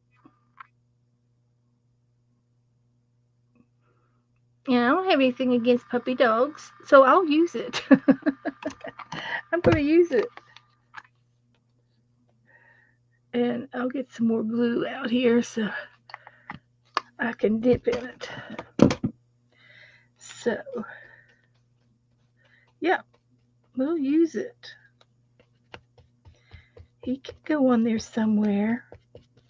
And every time you uh, look at your book, somebody said, um, they've asked me before too, but they asked Rebecca this afternoon when Rebecca was streaming. She was working on her chunky book, and she says, "What are you going to do with this? What's what's the purpose of this?" Well, the purpose of making a little chunky book is that it's fun. You get to do all kinds of little goofy things, and you're it's easy. Um, it looks cute. I love it because I know what else is coming after this, and you just keep having fun. And then when it's finished, you'll have a little book that you can put in a basket on your coffee table. And anytime somebody comes to visit you, you can say, they'll say, "What in the world is this? Tell me about it." And you'll get to stop and you'll say, "Well, that's my little chunky my chunky chubby book." That's what the Barbara Chicken Pot Pie said this morning. She says it would be a chunky chubby book, and it will be. It's going to be a little thick book to hold, and it's fun to hold them in your hands. And uh, it's an art. It's just an art project that you did, and you finished it by making a book and decorated it and used your ideas on it, and had fun. It's something that you did, and it was fun to do. And and that's the whole idea of our art pages. Why do we do an art page? Well, we do it because it's fun. We do it because we get to do it together. Good night, Julia. Sweet dreams. Yes, refresh, Melissa. Refresh. So, uh, so the purpose of doing your art journals is is to have a collection of your art. Uh, and you can sit it on the coffee table and look at it anytime you want. You can share it as a conversational piece, and you can talk about your art um, to whoever picks the book up, and share your experience with the art and how it makes you feel, and how happy it makes you, and you get to do a little flip through of your art journal, just the way I do. That's what I do. And I do have an art book to flip through uh, on my desk here. For those of you who would like to see a blast from the past, I do have a blast from the past. And and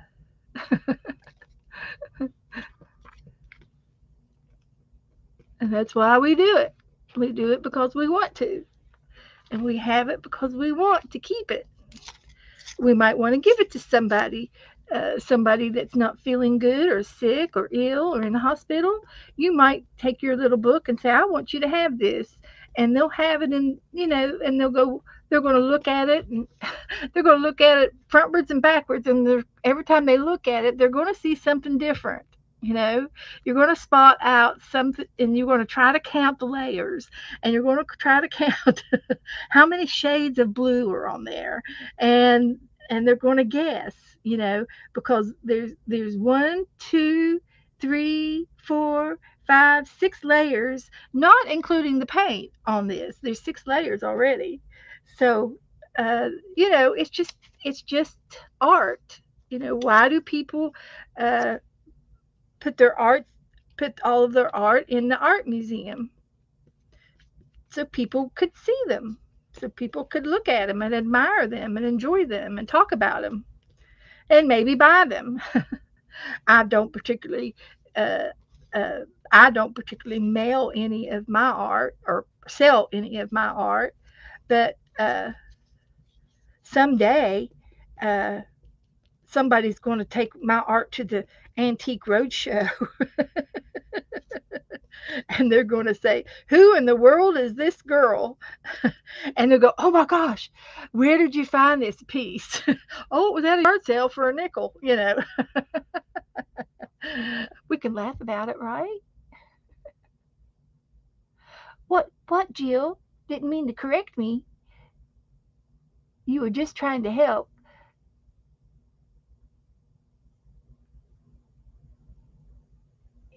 Por favor, por favor, for is Spanish for please, yes. Jill, you're okay. I don't know what you're talking about. My college was surrounded by corn and soybean fields, so that probably had something to do with it.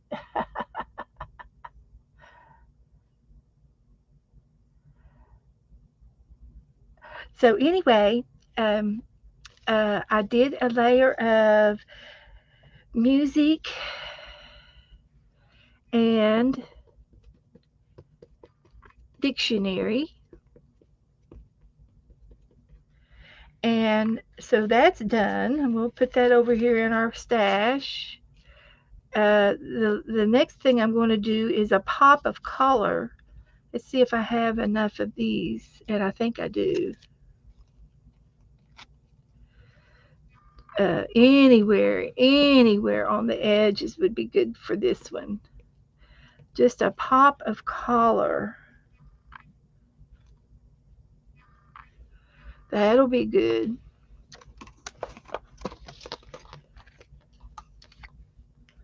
A pop of color right there, and right there, and right there, and right there, and right there. Okay, let's see what we can do. Here we go. This will be my last layer for a moment, and I'm going to give this a break and let it dry. And until next time. And this is something that I can do on my day off. I can work on this anytime I want. It doesn't have to be online, or it can be offline. So that'll be okay. It's just something fun to do each layer.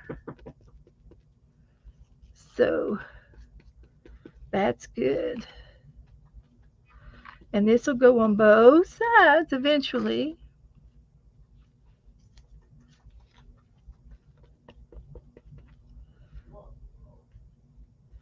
Like that. Now this is a good example of what happens to your napkin if you don't take the white part of the back off. It'll peel off. You'll have a hard time getting it to glue down. So you have to put some extra glue on that one because it's got the napkin on the back, the extra napkin on the back. So we're going to force it down.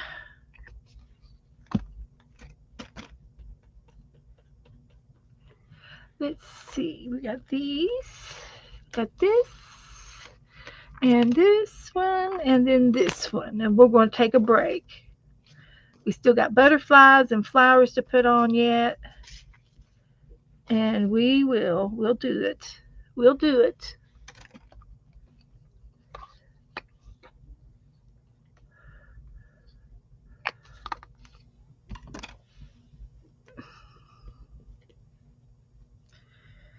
It's a sticky situation.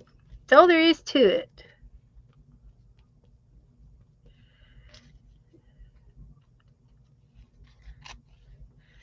So I'll save all of these other pink ones for another layer. So that's all we're going to do for that. So I'm going to take these pieces left over and I'm going to put them in this box for the next layers. So I'm just going to lay these there, and I'll put these tissues right there. So when I flip these over, when they dry, I can do the other side. So that is good. And I'm going to take my square. I got to do my square and my circles yet too. So there's still lots to do. There's still lots to do. So I'm going to just put these over here so that they can dry. And I guess I can go ahead and do a flip book. Show you one of my old books. A blast from the past. I can do that.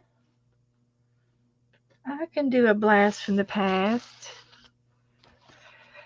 So, okay, I'm not really paying attention to chat, but you guys look like you're doing all right.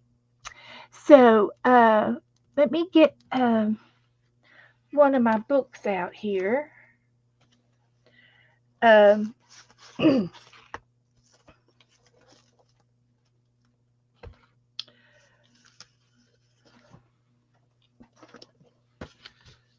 So I'm going to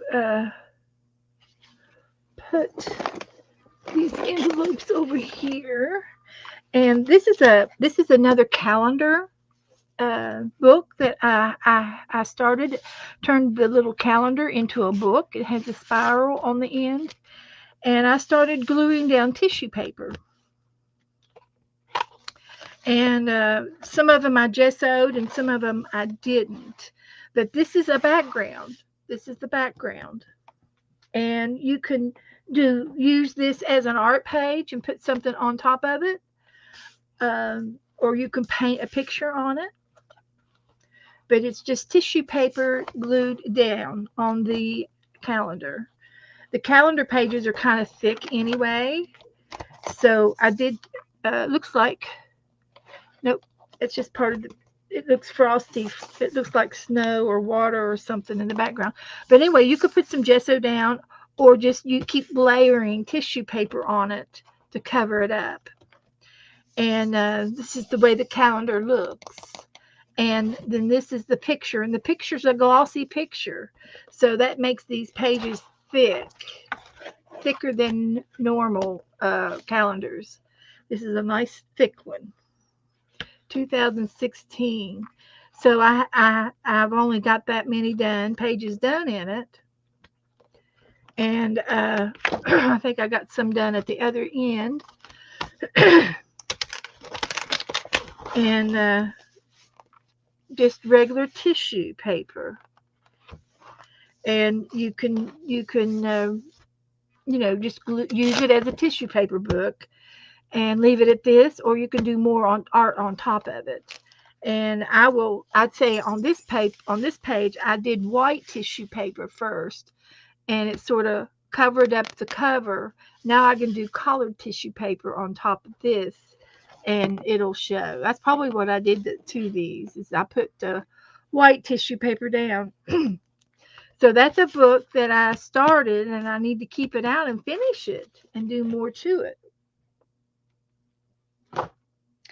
And this is a spiral notebook.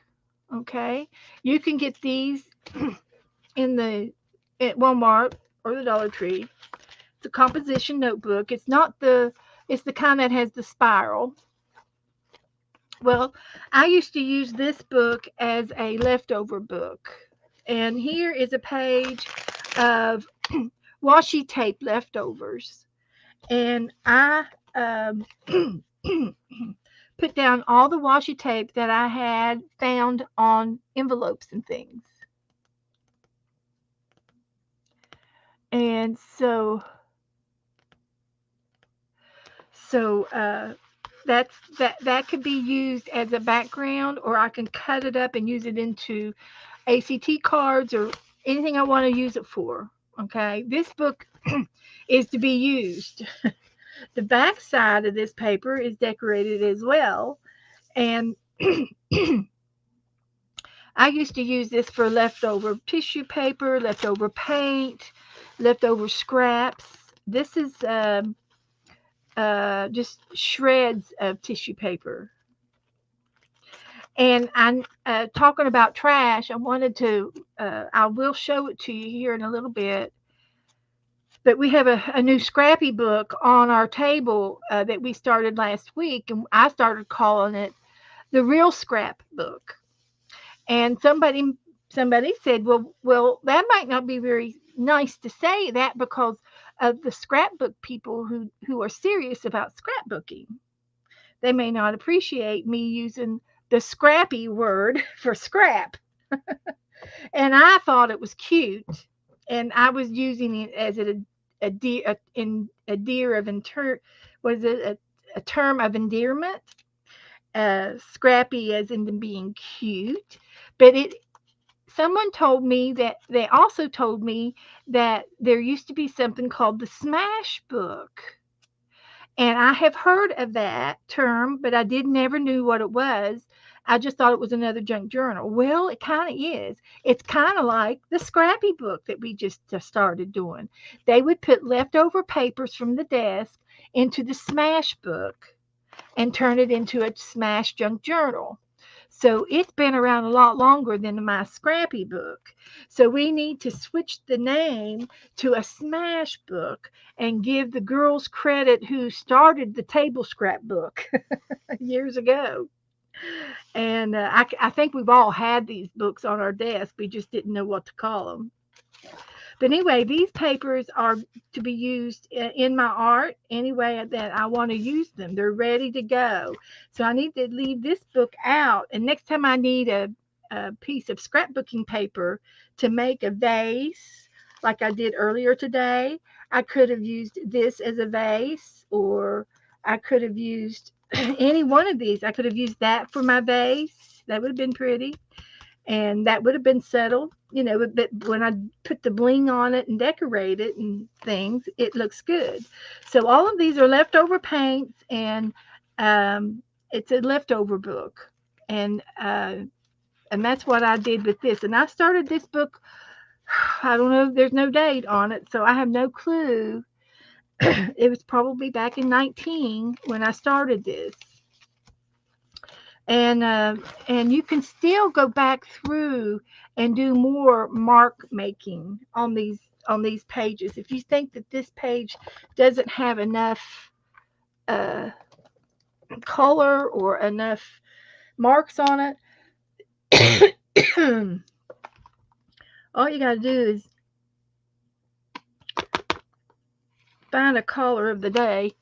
That's my color of the day, and use a credit card. You can still make some more. You can still make some more marks, and this is very subtle. You can't hardly see that. So let me get something brighter.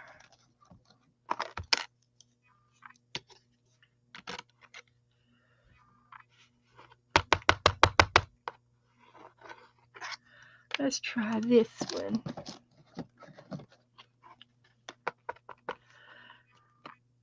That's better. So you can still continue to work on in this leftover book. And I've got another book over here on the shelves that is my scrap, my painting papers. I've got a painting papers notebook. And my painting papers notebooks, I do the same thing. I go through the book every so often, and I'll take something like a credit card or a lid or a marking tool, and I'll go through the book and add more marks. I'll add more marks to each of the painting papers, and it just makes it more interesting to have a little bit more decoration on there. And you can also take the leftover paint and use it in your book as well, like that. And the paint that I didn't use, I can use it too. So that is one way of using your leftover paints and making a background page book. So I'm going to hold this up since it's wet. So here's another page that I did, and I kept going through. I did stenciling, I did mark makings, I did lids, I did circles, I did flowers, and a lot of this was leftover paint that I had in my little tab, in my little bowl here, stuff like this. And I love doing this type of work for sure.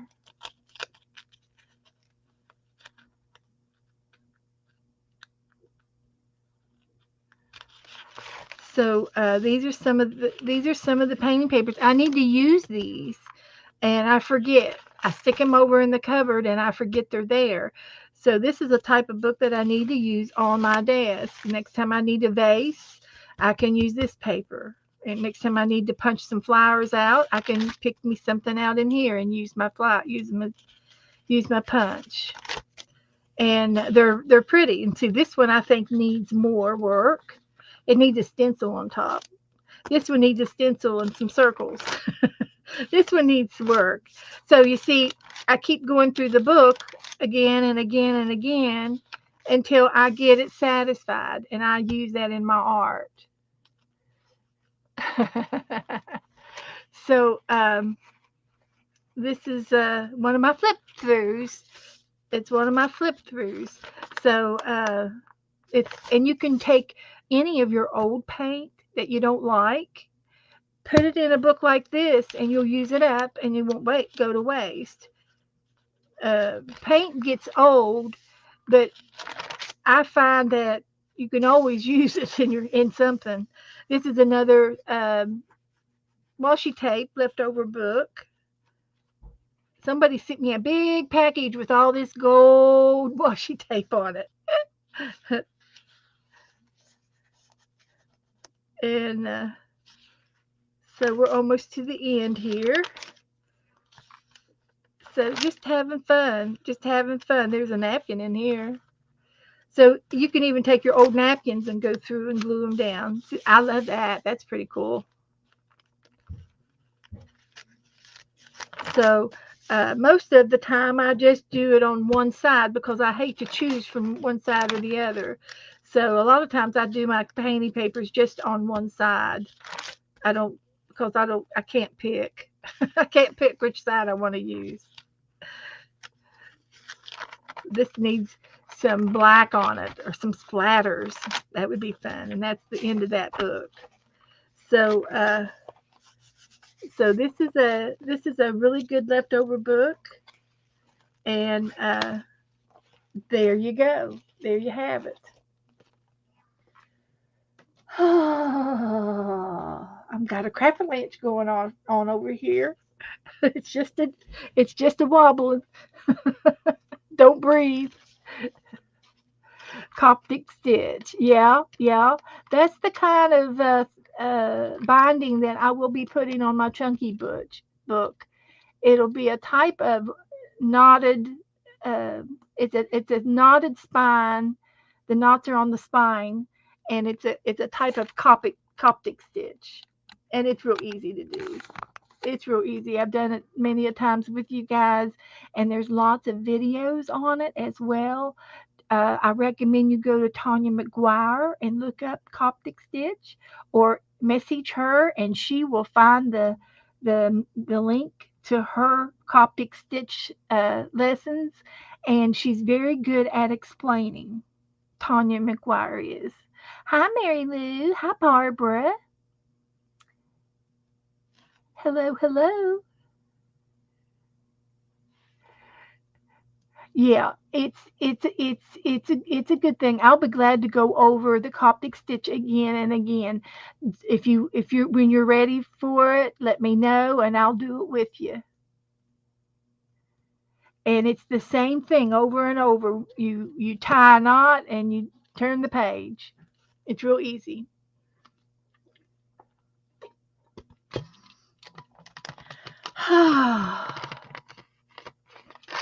So the next thing I think we'll do is the 365 book. Because it's on my agenda. So some of y'all have the book and some of you don't. You don't have to have the book. I've discovered many, many times that um, the prompts in the book are easy to do, and you don't have to have the book. You can do it in your journal book just fine. So we are going to talk about zines tonight too. I got my zine. This is my zine box. We're going to talk about that. I'm just getting down to my 365 book. And I have my smash book. We're going to start calling it our smash book, and I got some stuff to put in it. I love this music paper. I don't know if they buy it or if I can order this or what. I have not investigated it yet. But it is just music paper on the brown paper. So here's our 365 book. And we'll put all of these over here. And I do have my hunt book out. I could, if we got time, I might be able to do my hunt book. But I do want to show you all about the zines too before I sign off. We just finished a swap, and I think everybody has, just about everybody has gotten their swap book. And this was the first one that I made, and so I've kept that. I'm keeping this in my stash, but it's an envelope flip book, and it is so very cute. And I want to thank Teresa for starting. She's the one who started doing it, and I want to thank her for bringing this to us and letting us learn about it and do things about it. I probably need to write a note, and I will. I'm going to write a note inside so that I can remember the date, the date, and it's an envelope,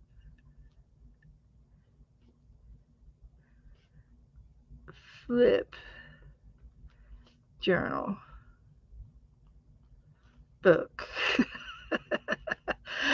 And I've called it every name, and I've called it every which way I have, but taught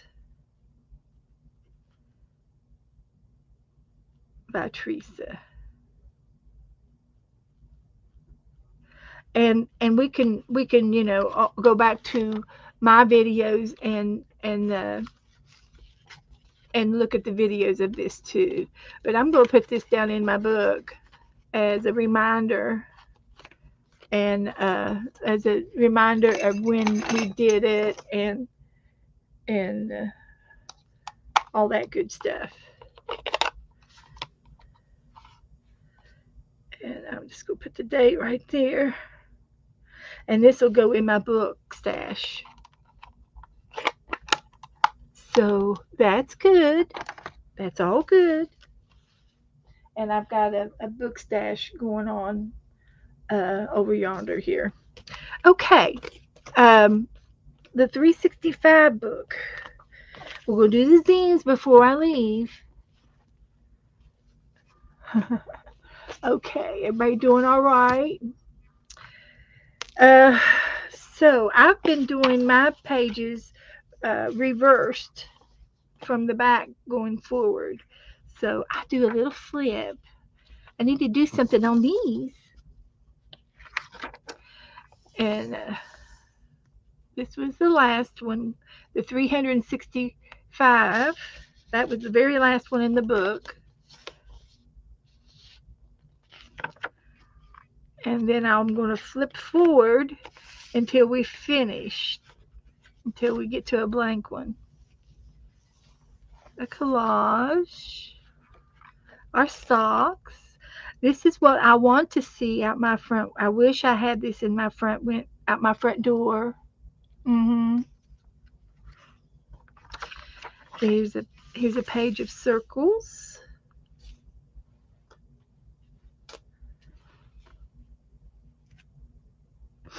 Get some of that off of me, glue or something. Another page of polka dots. A page of leaves. Journaling. Bamboo. A planet. And my planet has a ring of something, a ring of silver, and it leaked through to the other side. I don't know how that happened. Don't know. No. I think I put some glue down with a paintbrush, and I sprinkled the glitter, and the glue made the black bleed. But it looks really cool, so I like it. It's a happy accident. And here's my page of uh, terrariums, and I made some more shapes of terrariums that I can do later if I want. It's just an extra piece of paper. This is a page of chicken legs, and we had different characters with our chicken legs. That was fun. And then here we cut out a circle, and we were creative with our circle. What could we do with our circle? And I did this with Rebecca. It was fun. It was very fun. So and then this is a page. This was a drawer. You had to open up a drawer somewhere in your room or in your kitchen or wherever you are. Open the drawer and sketch what you see. So if you opened up a drawer of silverware, you would draw silverware. This was my mark making drawer, and I just emptied it out into a tub to create some space. So I decided to stamp my mark making tools and use my own. Instead of painting them, I stamped them, and I like it. I love it. I love it. So here we are on 349, and I don't know if Rebecca is still in here with me. If she did any pages uh, this week, yesterday or today. I didn't. I know she did, and one of them was to paint through a keyhole. Okay, Cheryl.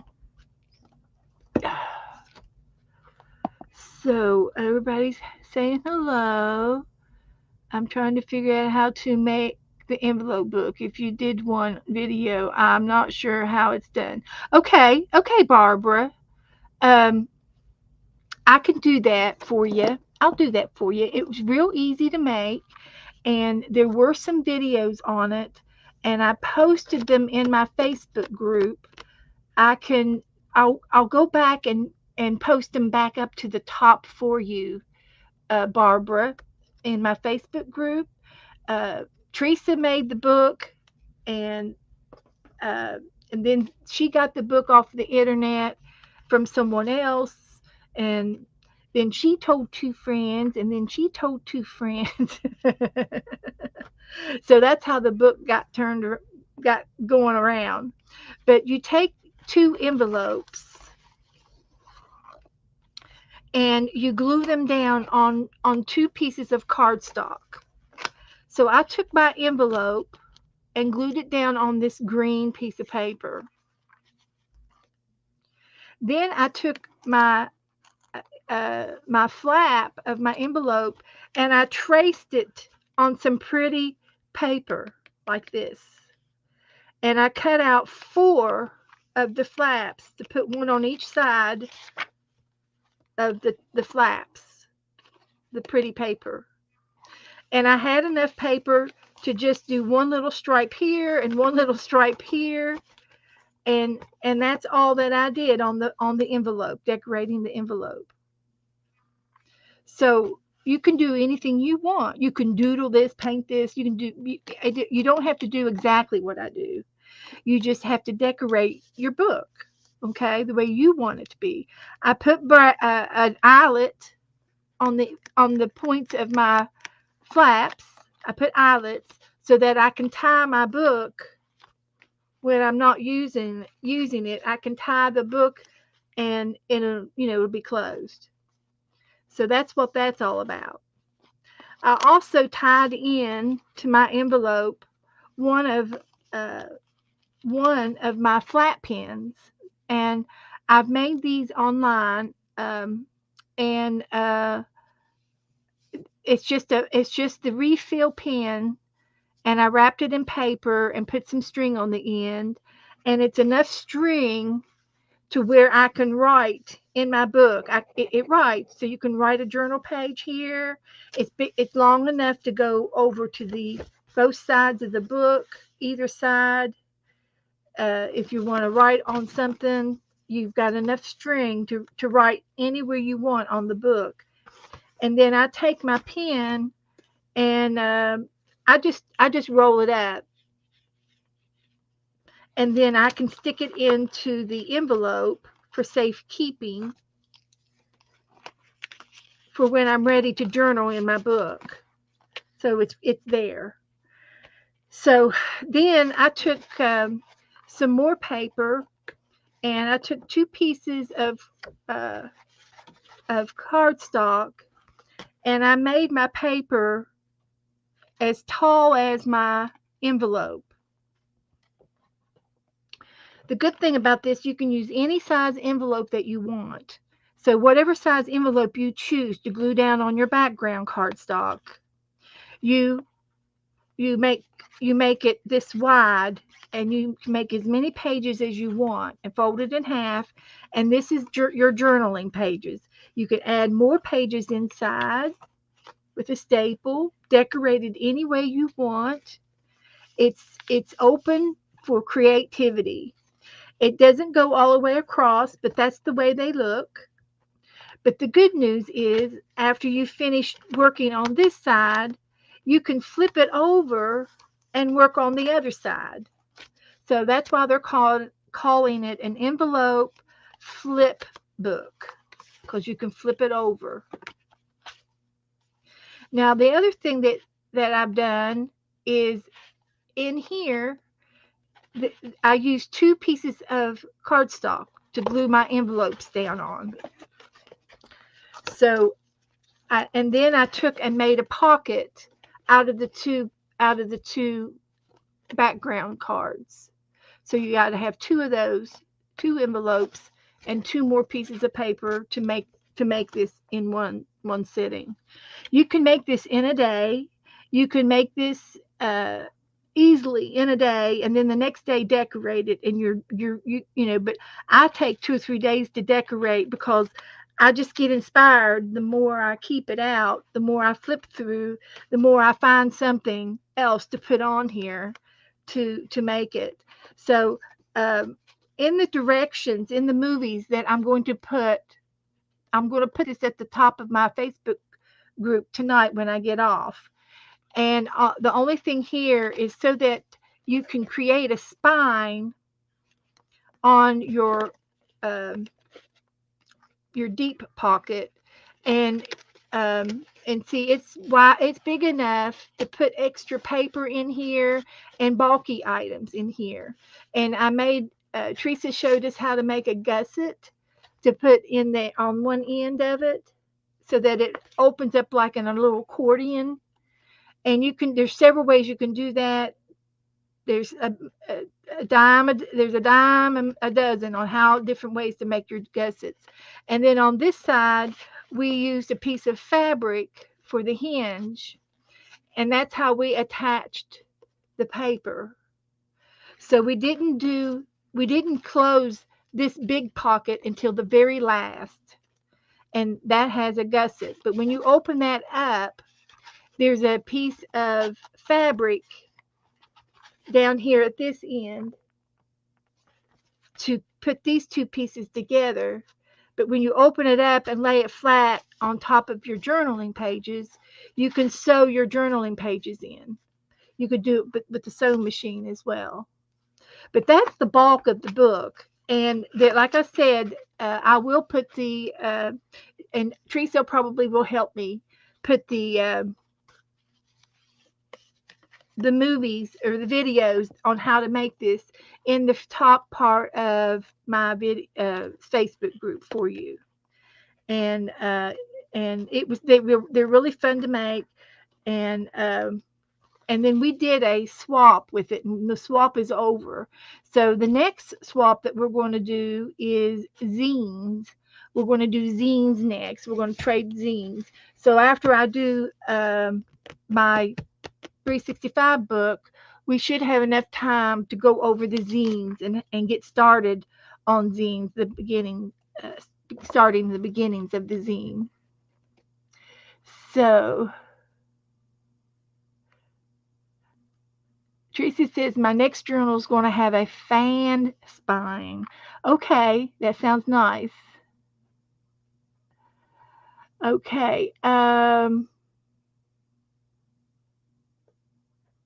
Yes, we're going to do the zine swap next, and we're going to work on it for a week or two, so everybody can join in, and I will collect some names next week or so.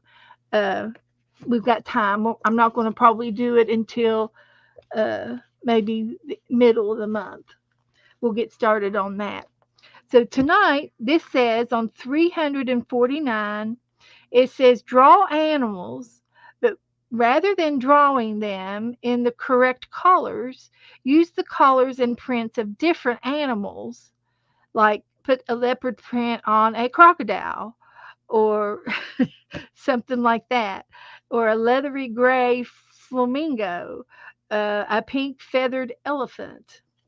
So we're to draw some animals and then put different coats on them, different fur, different different things. So, draw some animals. So I'm going to let you all tell me which animals to draw. Okay.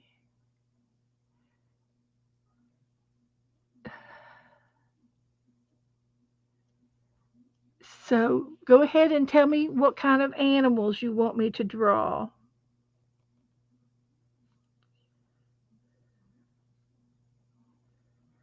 I'm making an elephant.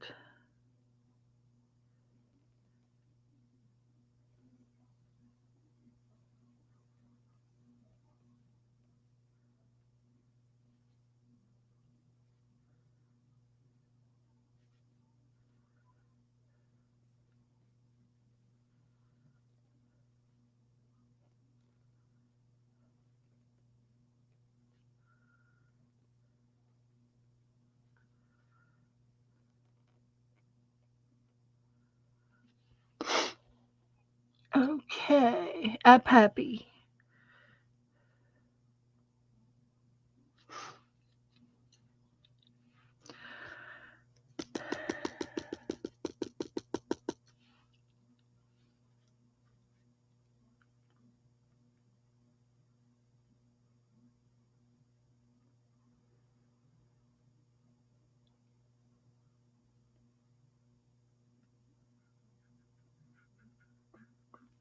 Okay,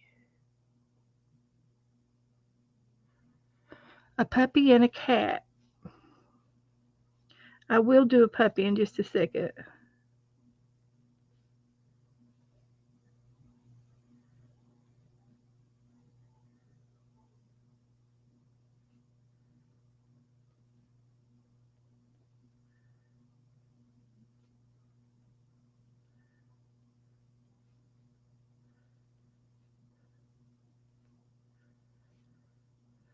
I need to go get my phone.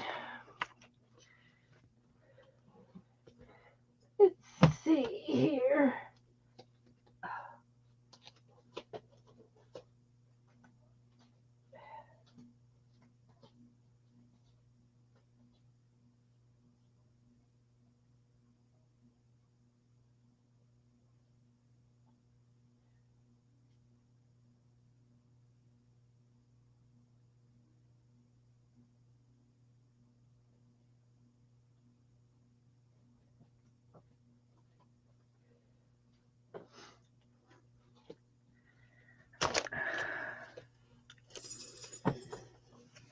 Okay, let's go with a puppy. Sometimes I just need a little something to watch me, something to to look at. I was going to do a painting tonight. I need to quit this so I can do my painting. I don't know. Am I going to have enough time? Uh-oh. I've been busy.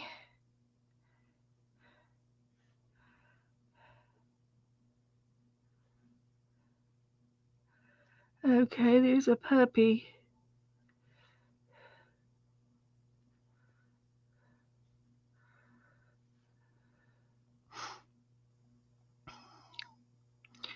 And I was thinking of a giraffe.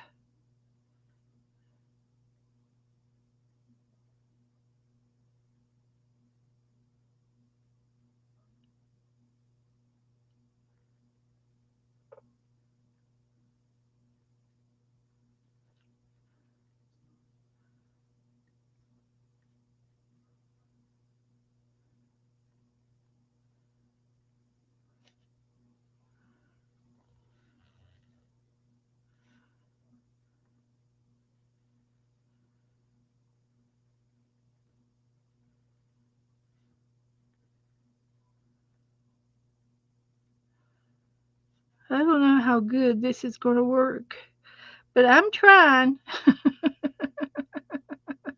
I'm trying. So we can take and put this giraffe scales on the elephant.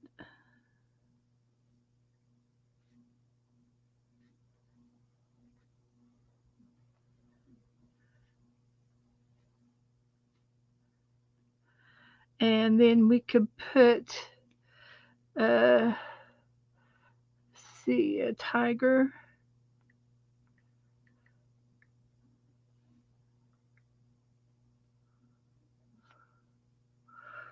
Uh, Tiger stripes on the dog.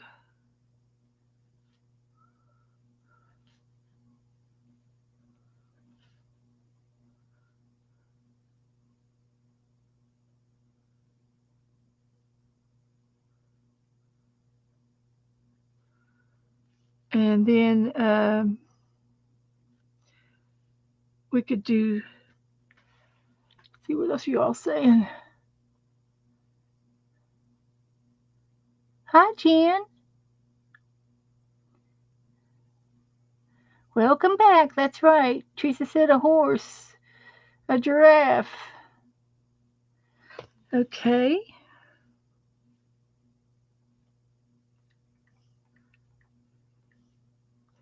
And I'm thinking a zebra.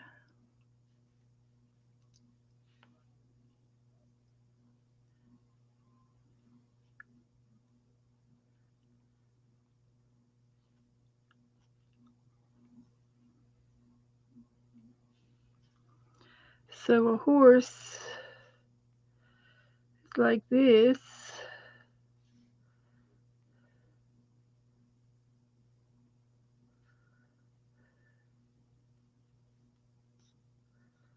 Like this.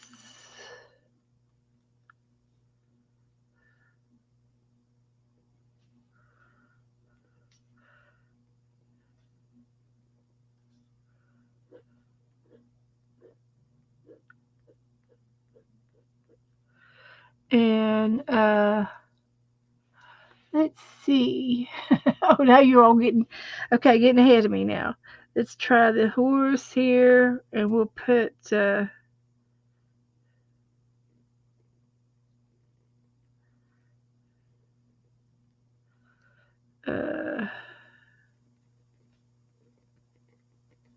we could make the giraffe a striped zebra.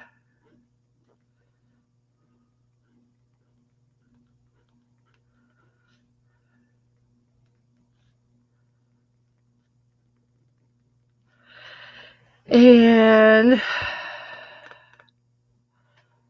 let's see.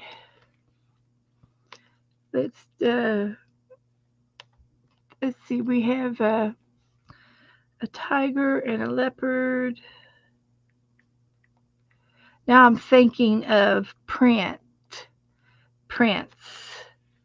and we can make this into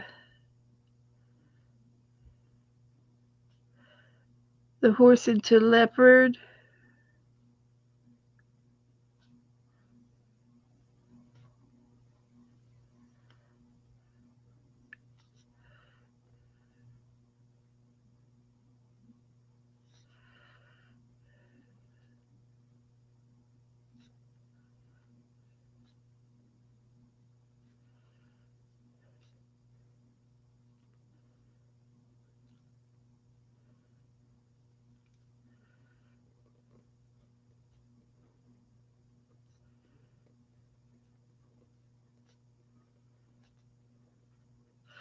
Okay, we got a leopard and a zebra and a giraffe.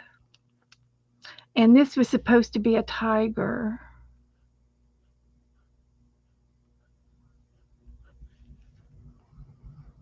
And see, I'm looking for some designs now. Hi, Esther. I need more animal prints. Let me look up animal prints.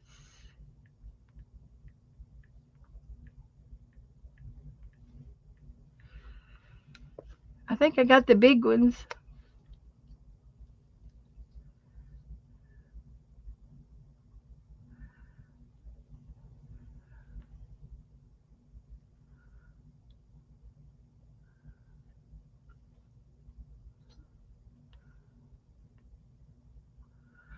We got the giraffe. We got the spots. And we got the tiger, the zebra, Oh, peacocks. How we gonna do peacocks? Uh,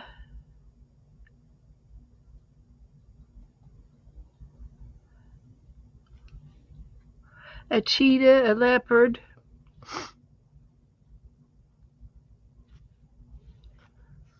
a ladybird.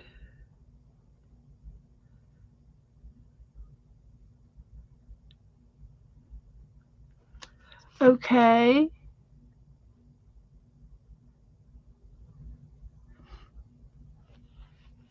Esther says, I have some Louisiana postcards.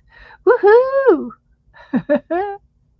Oh, that'll be good. I need Louisiana. That'd be great, Esther.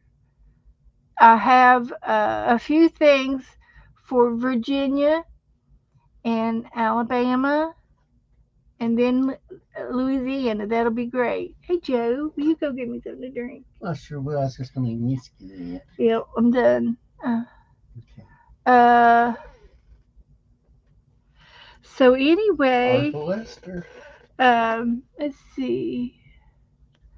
A panda.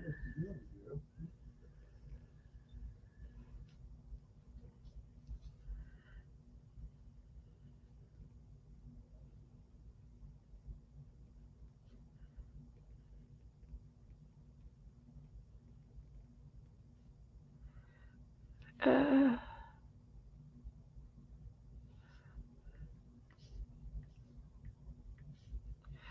let's see. The nose is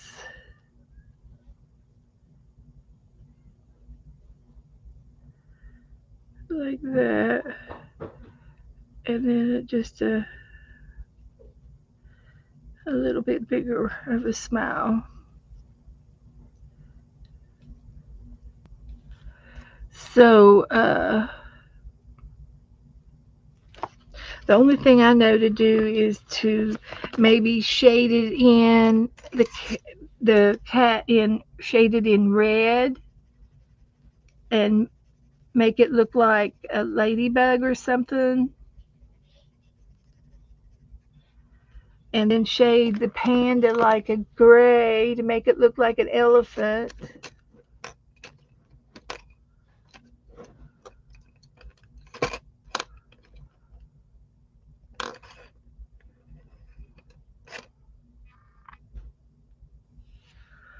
I don't know what color that is.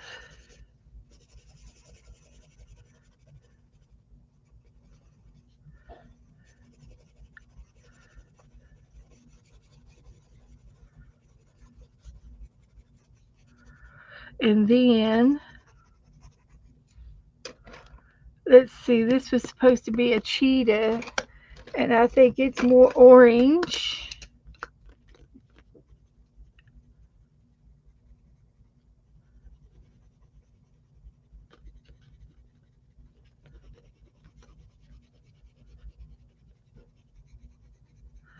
And I know that this is not a very good job, but it's not about how good. It's just doing the project, you know? Isn't that right, Joe? That's right. Just get to doing the project. And then this is going to be a zebra, so it's going to be black and white.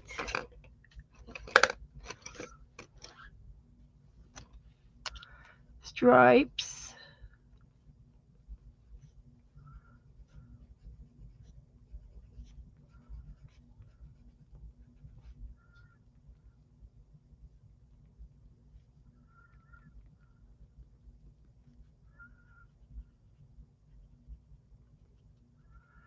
Okay. And then we've got a giraffe over here, and it's going to be tan collars.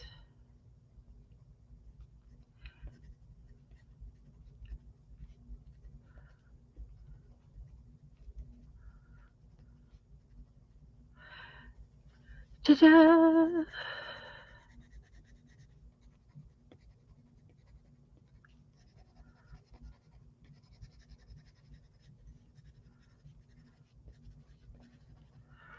So that's that one. And then this is going to be leopard.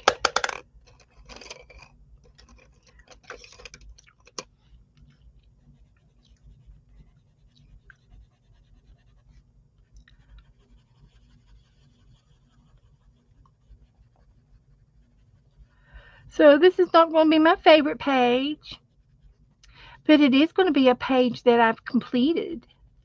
Did Rebecca ever come back in? She didn't. I didn't catch her page numbers this week.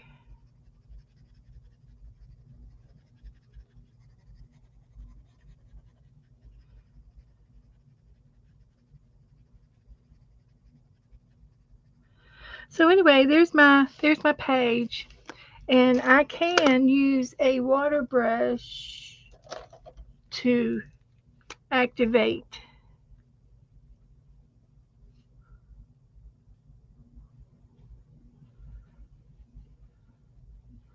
my pencils. They're Inktense pencils,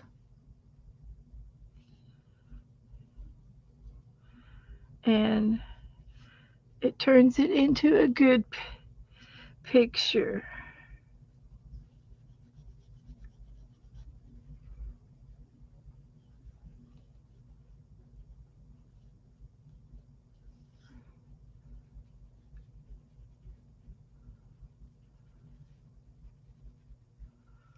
Uh oh. Uh oh. My zebra got rent, but that's okay. I'm not going to worry about it.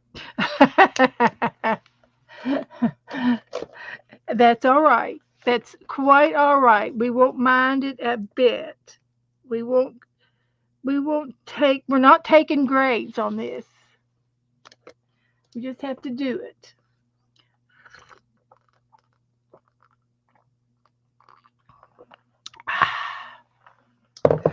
Okay. So, next time we're going to color pebbles, and we're going to paint rocks like they do when they leave the rocks out and abandon rocks. So that's what we'll do. We're going to paint rocks. Okay, the next thing I'm going to go over is our zines before it gets too late. We are going to be doing a zine trade swap, and all you have to do is make a zine, and you will be given a name to trade with. They've been around a long time. Many girls have done them. Many videos are out there. You just need one piece of paper. You need one piece of paper, and you're going to fold your paper in half this way, and then you're going to fold it again in half this way, and then you're going to fold it in half this way and this way. There's 3 folds, front and back. So it's 1, 2, and 3. 3 folds is all you need. You're going to take your bone folder, and you're going to go over each of these folded marks to make it nice and crisp. And if you would go back and fold it the opposite direction and fold it and crease it again. 1, 2, and 3. 3 folds. And then you're going to open it back up, and you're going to cut this center line right here from this fold to this fold. So you fold it in half, and you cut along here, right here. This is where you cut. And it will leave a mark. It will cut this line right here. And that will go directly on both sides. Okay? You're not going to cut it out. You're just going to cut on the line. That's the portion that you cut. Okay? And then you're going to open it up and do it long ways. Fold it long ways. And you're going to stand it up here on your side. And then you're going to take your finger and go in between this slit. You're going to take your finger right here and open that up. And you see the box? Okay. Well, you continue to push your box till it's closed. And then when you lay this down and fold it the last time, you will have a little book. And the book will have 4 pages. 1, 2, 3, 4. 8 sides. 1, 2, 3, 4, 5, 6, 7, 8. And you're going to decorate these 8 pages. This is the little zine book. Now, before you get ready to do your artwork, we are going to put a little bit of glue on some of these edges. Now, on top, you've got a pocket here, every other page, and here. So we're going to open up our zine back to the long page part.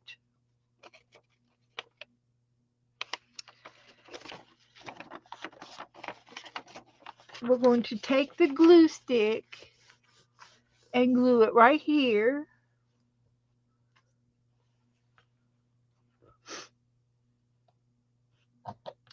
Glue stick. Glue stick. Okay, this will work. We're going to put some glue there, or tape.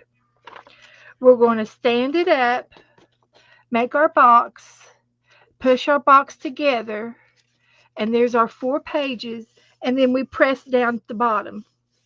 And all of our sides that we're touching down there are going to be taped together. Okay? And you're going to use your bone folder and crease everything down real nice. So you still have the 4 pages. The bottoms should be glued together. Let's see. Did I do it right or wrong? I did it right. Okay. So we now have a pocket on the side, a pocket on the top, and the bottom has to be glued. And we have a pocket on this side, a pocket here, and a pocket here. And it's glued at the bottom.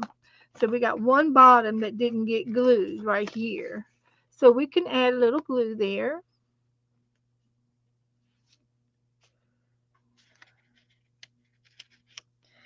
By hand, no problem. You can use a glue stick. I'm just putting a little bit of glue there so that when we shut the book and you want to put something in the pocket, nothing will fall down through the bottom. So we got a little bit of glue there, and there is our zine. There is our zine. So I'm going to show it to you again, just because I think it's worth showing. I think it's worth showing again. So we're going to try. Well, I am so sorry, but that paint is not sticking. Okay, it's easy to do. Okay, I will show it again, Barbara. Let me show it again for you. Okay.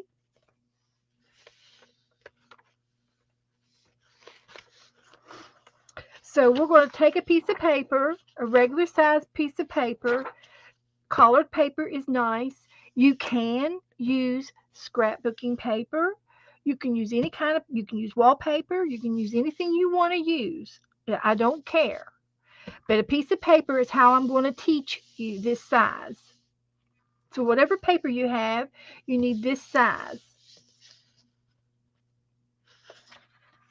We're going to fold our page in half, and we want those corners to be real tight together. We want those corners to be exact. We're going to bone fold that down.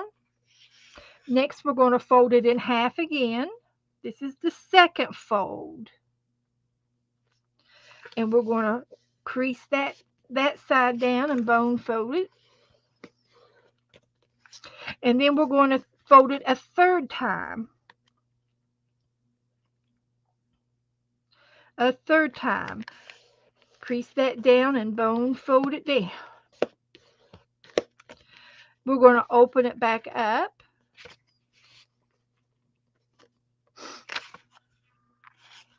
And we have 8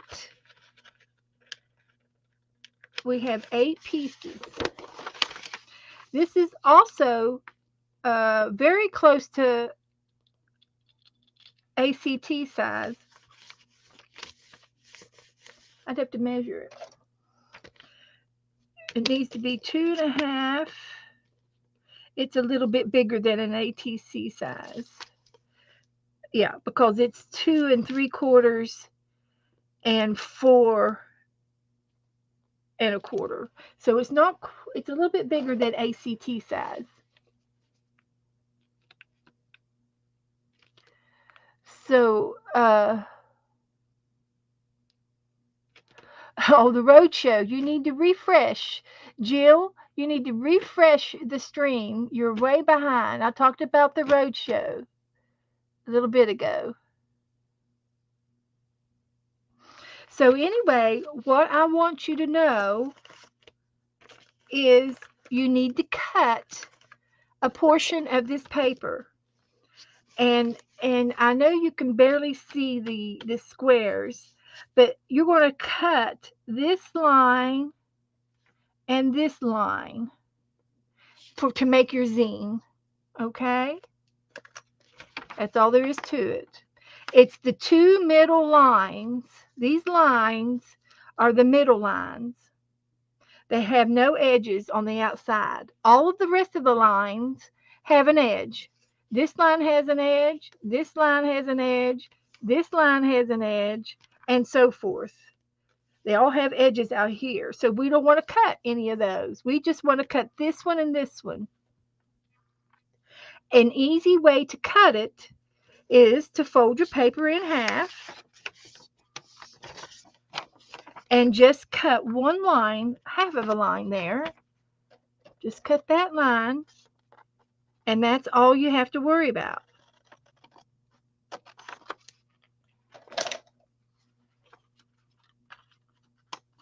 Yep. So it's folded in half once, folded in half twice, and folded in half 3 times.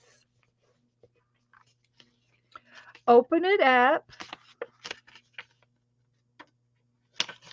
and find the 2 center lines right there and right there. Fold it in half and cut once. Fold it in half and cut once. Now, before I go any further, I'm going to back fold my creases. It makes it easier when the folds are real flimsy. I don't know if that's a good word to use or not, but I'm back folding all my folds just quickly folding them back and folding them the opposite direction. So I'm doing that for to make your book crisp and flat. It needs to fold both ways and fold flat. That way your corners are going to be really, really nice. Okay. So now I've opened it back up, and I'm going to put some glue down right here.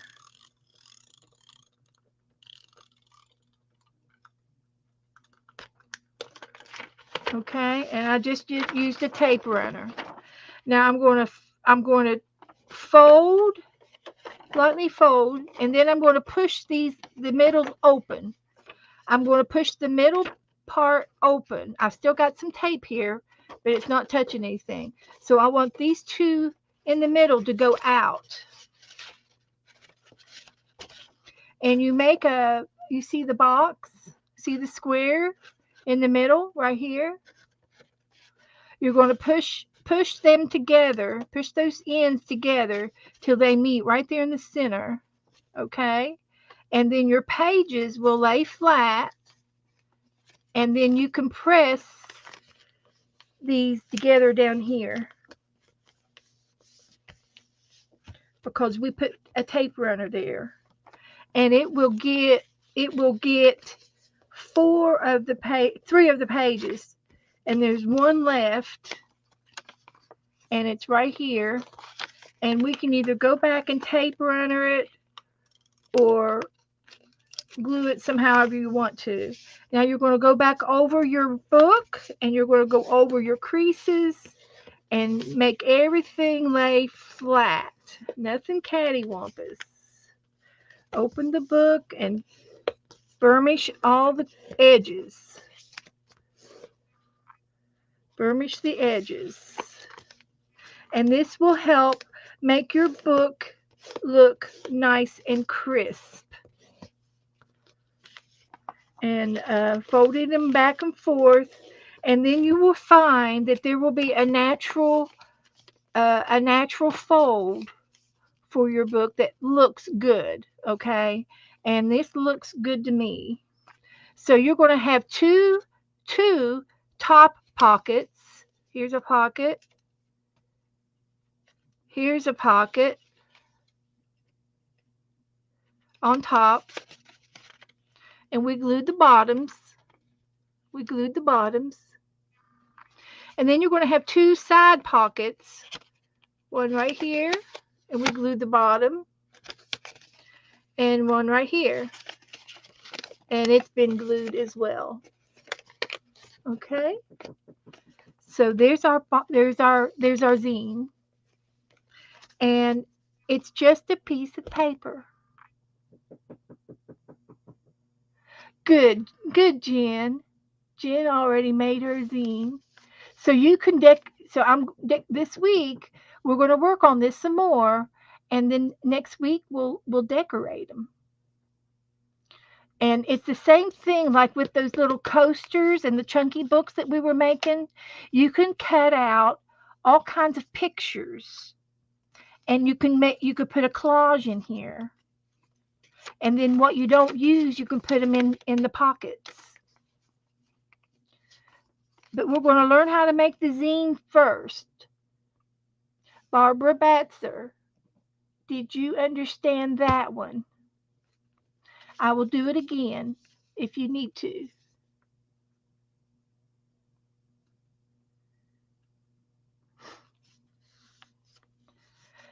So while we're it's the end of the show. It's time to go.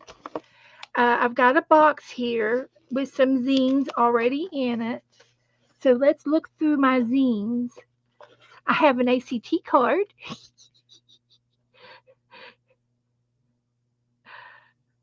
Oh, this is from Sylvia. And you see, when you get things like this, you can make an ACT and put it in the pocket because this is a little bit bigger than an ACT. So you could take your ACTs and put them in the top pocket or the side pocket. Here's a little zine. And I think this is from Tanya McGuire. Is there a date? She did this in March of 2020. So there's, she did a little poem on each side, a little poem. It read a poem to the end. So there's a zine. Here's a zine that I made. Did Barbara get it okay? Good night, Teresa. I'm getting ready to go. So here's something to put in this pocket. There's something. You could put some washi tape. You can use any kind of chipboards, stickers, butterflies, a dog, a, a, a, a book card, a bookmark. You can put a flag in here on a paper clip, some more decoratings. You can cut out a car. I have to try it again, but my pockets did not come out right. Okay, I will help you, Barbara. I'll help you. Uh, so what I'm going to do is I will be doing this again on Thursday and Saturday, and we'll go over my zines in my box, and I'll show you all of the zines, that I've made and that I have in my stash, and how we can decorate them and make them look like a chunky book. But I will show you. I'll fold it. Let me fold it again for you, Barbara. So, well, I've got you. So, what I want you to do with your paper, go make another one. Get a piece of paper. I got lots of paper. And I'm going to fold it in half.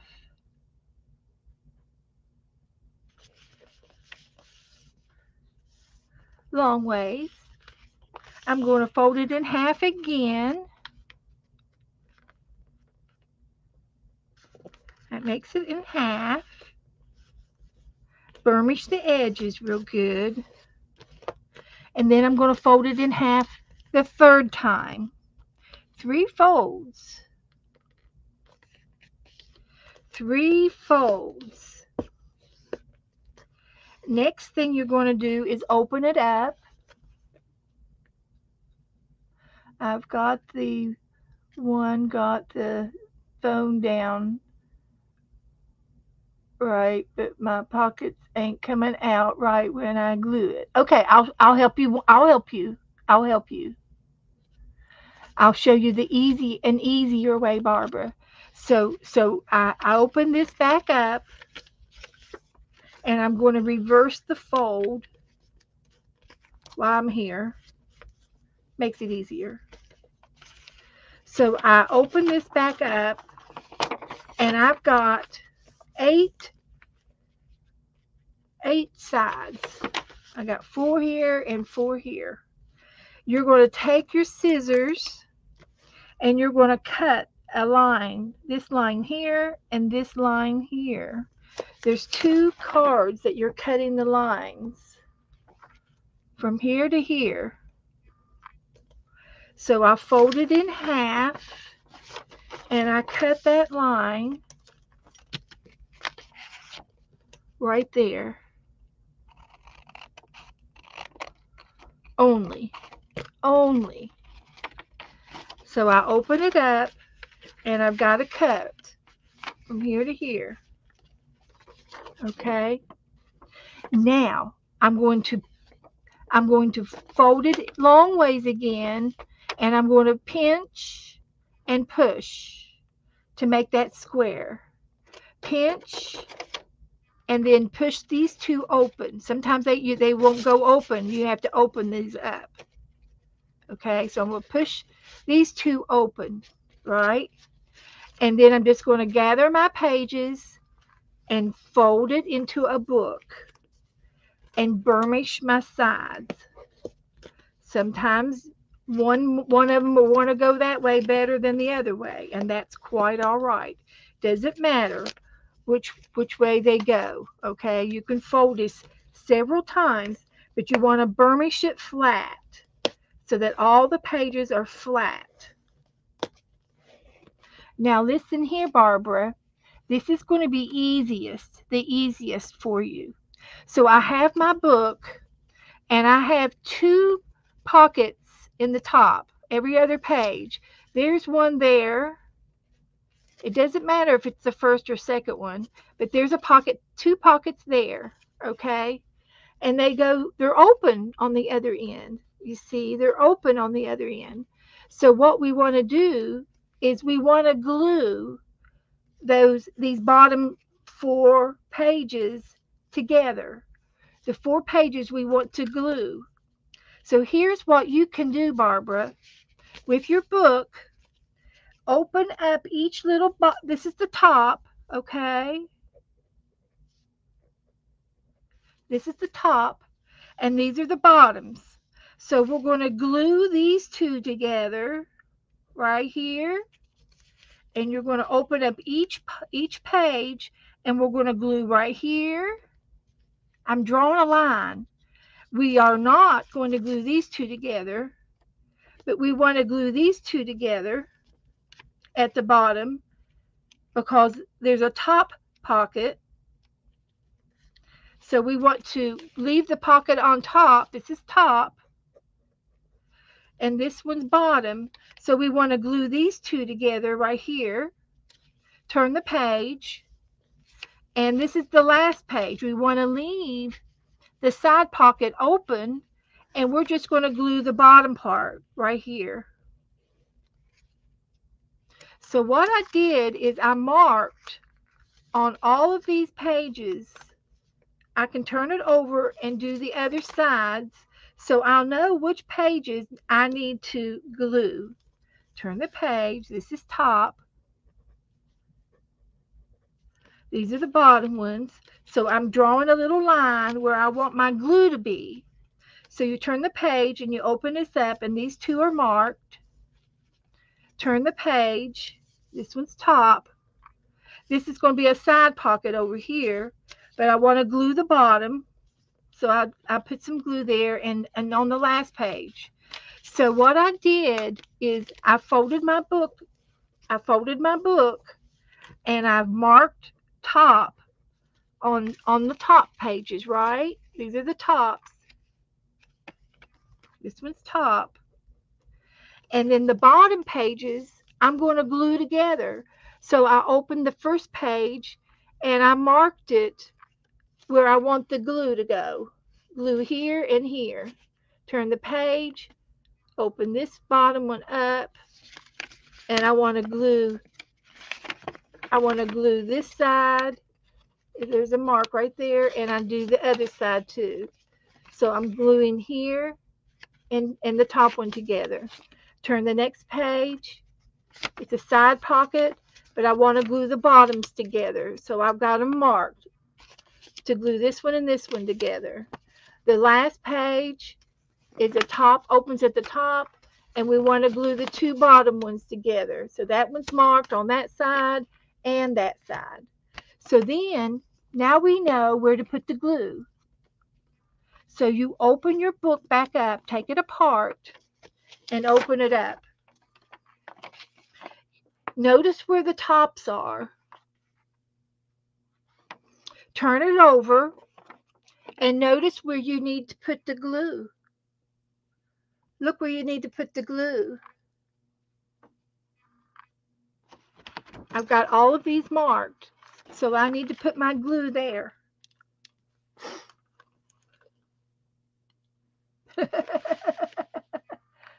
I'm hoping that this helps with the glue part.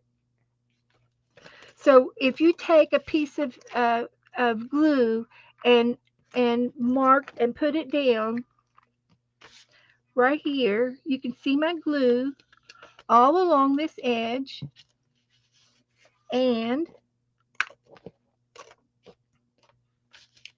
all along this edge. You don't need a lot of glue. You don't need a whole lot. Both sides. Now we're going to do the pinch and push move. So these are going to go together, but you're going to pinch first, make a square, push those squares together, and lay it down flat and press. And that's where the glue is going to take over. Yes, Teresa, it's good to use copy paper at first while you're learning. I love using cardstock because it has heaviness to it. So now I've got my book again, And my side, I've got two sides. Here's a side and a top open, a side, they alternate, a side and a top,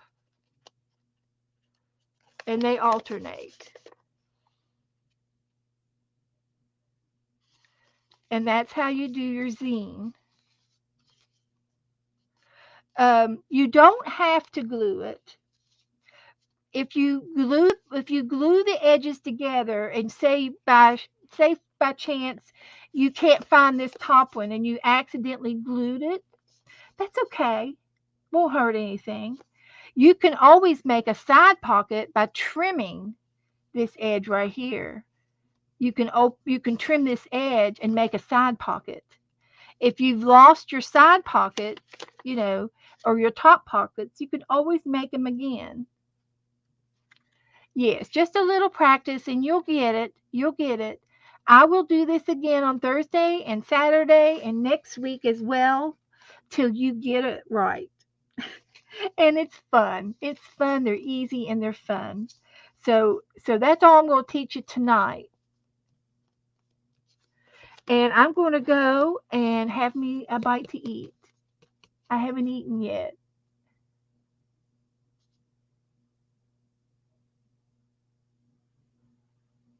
Uh, Jen, please share. Please share. Please share the way you do your zine. If you do it a little bit different with one page, sure, sure. This is just the way I make it, and I can explain it over and over, and it's 4 pages, and it's a little book. It's a little book the way it's folded. So you're welcome, Cheryl. You're welcome. Yeah, if you have any other loving suggestions, please share. I won't get mad. I won't care because there's more than one way to do everything. And that's how we learn. We learn by sharing with each other. Somebody shared this with me. so so we had a really nice time tonight. I did not get to paint, so I will paint again. Maybe Thursday we'll get to paint. Yes, you're welcome to ask. That's great, Jen. That's great. I'm glad. I'm glad. So, guys, thank you for coming and being here with me. It was a wonderful day. I look forward to each and every time we get to spend together. I look forward to it. So, if you have any questions, feel free to message me. No problem. So we'll work on a little bit of this stuff every day. We'll do something every day. So thank you, Cheryl, for all your time, and Teresa as well. And thank you guys for coming and playing with me and watching me. And don't get frustrated. If you haven't gotten it, I'll show it again. And Teresa might even maybe I can get Teresa the next time she videos to make a zine and show everybody. But you have to do it real slow, Cheryl. I mean, Teresa, you have to do it real slow. And that I might have made it too fast for you. But these three folds, one cut, and 4 pages. You can do it. And when you get it done, it'll look great. Just got to use that bone folder in between. So good night, everybody. Thanks again. I'll see you soon.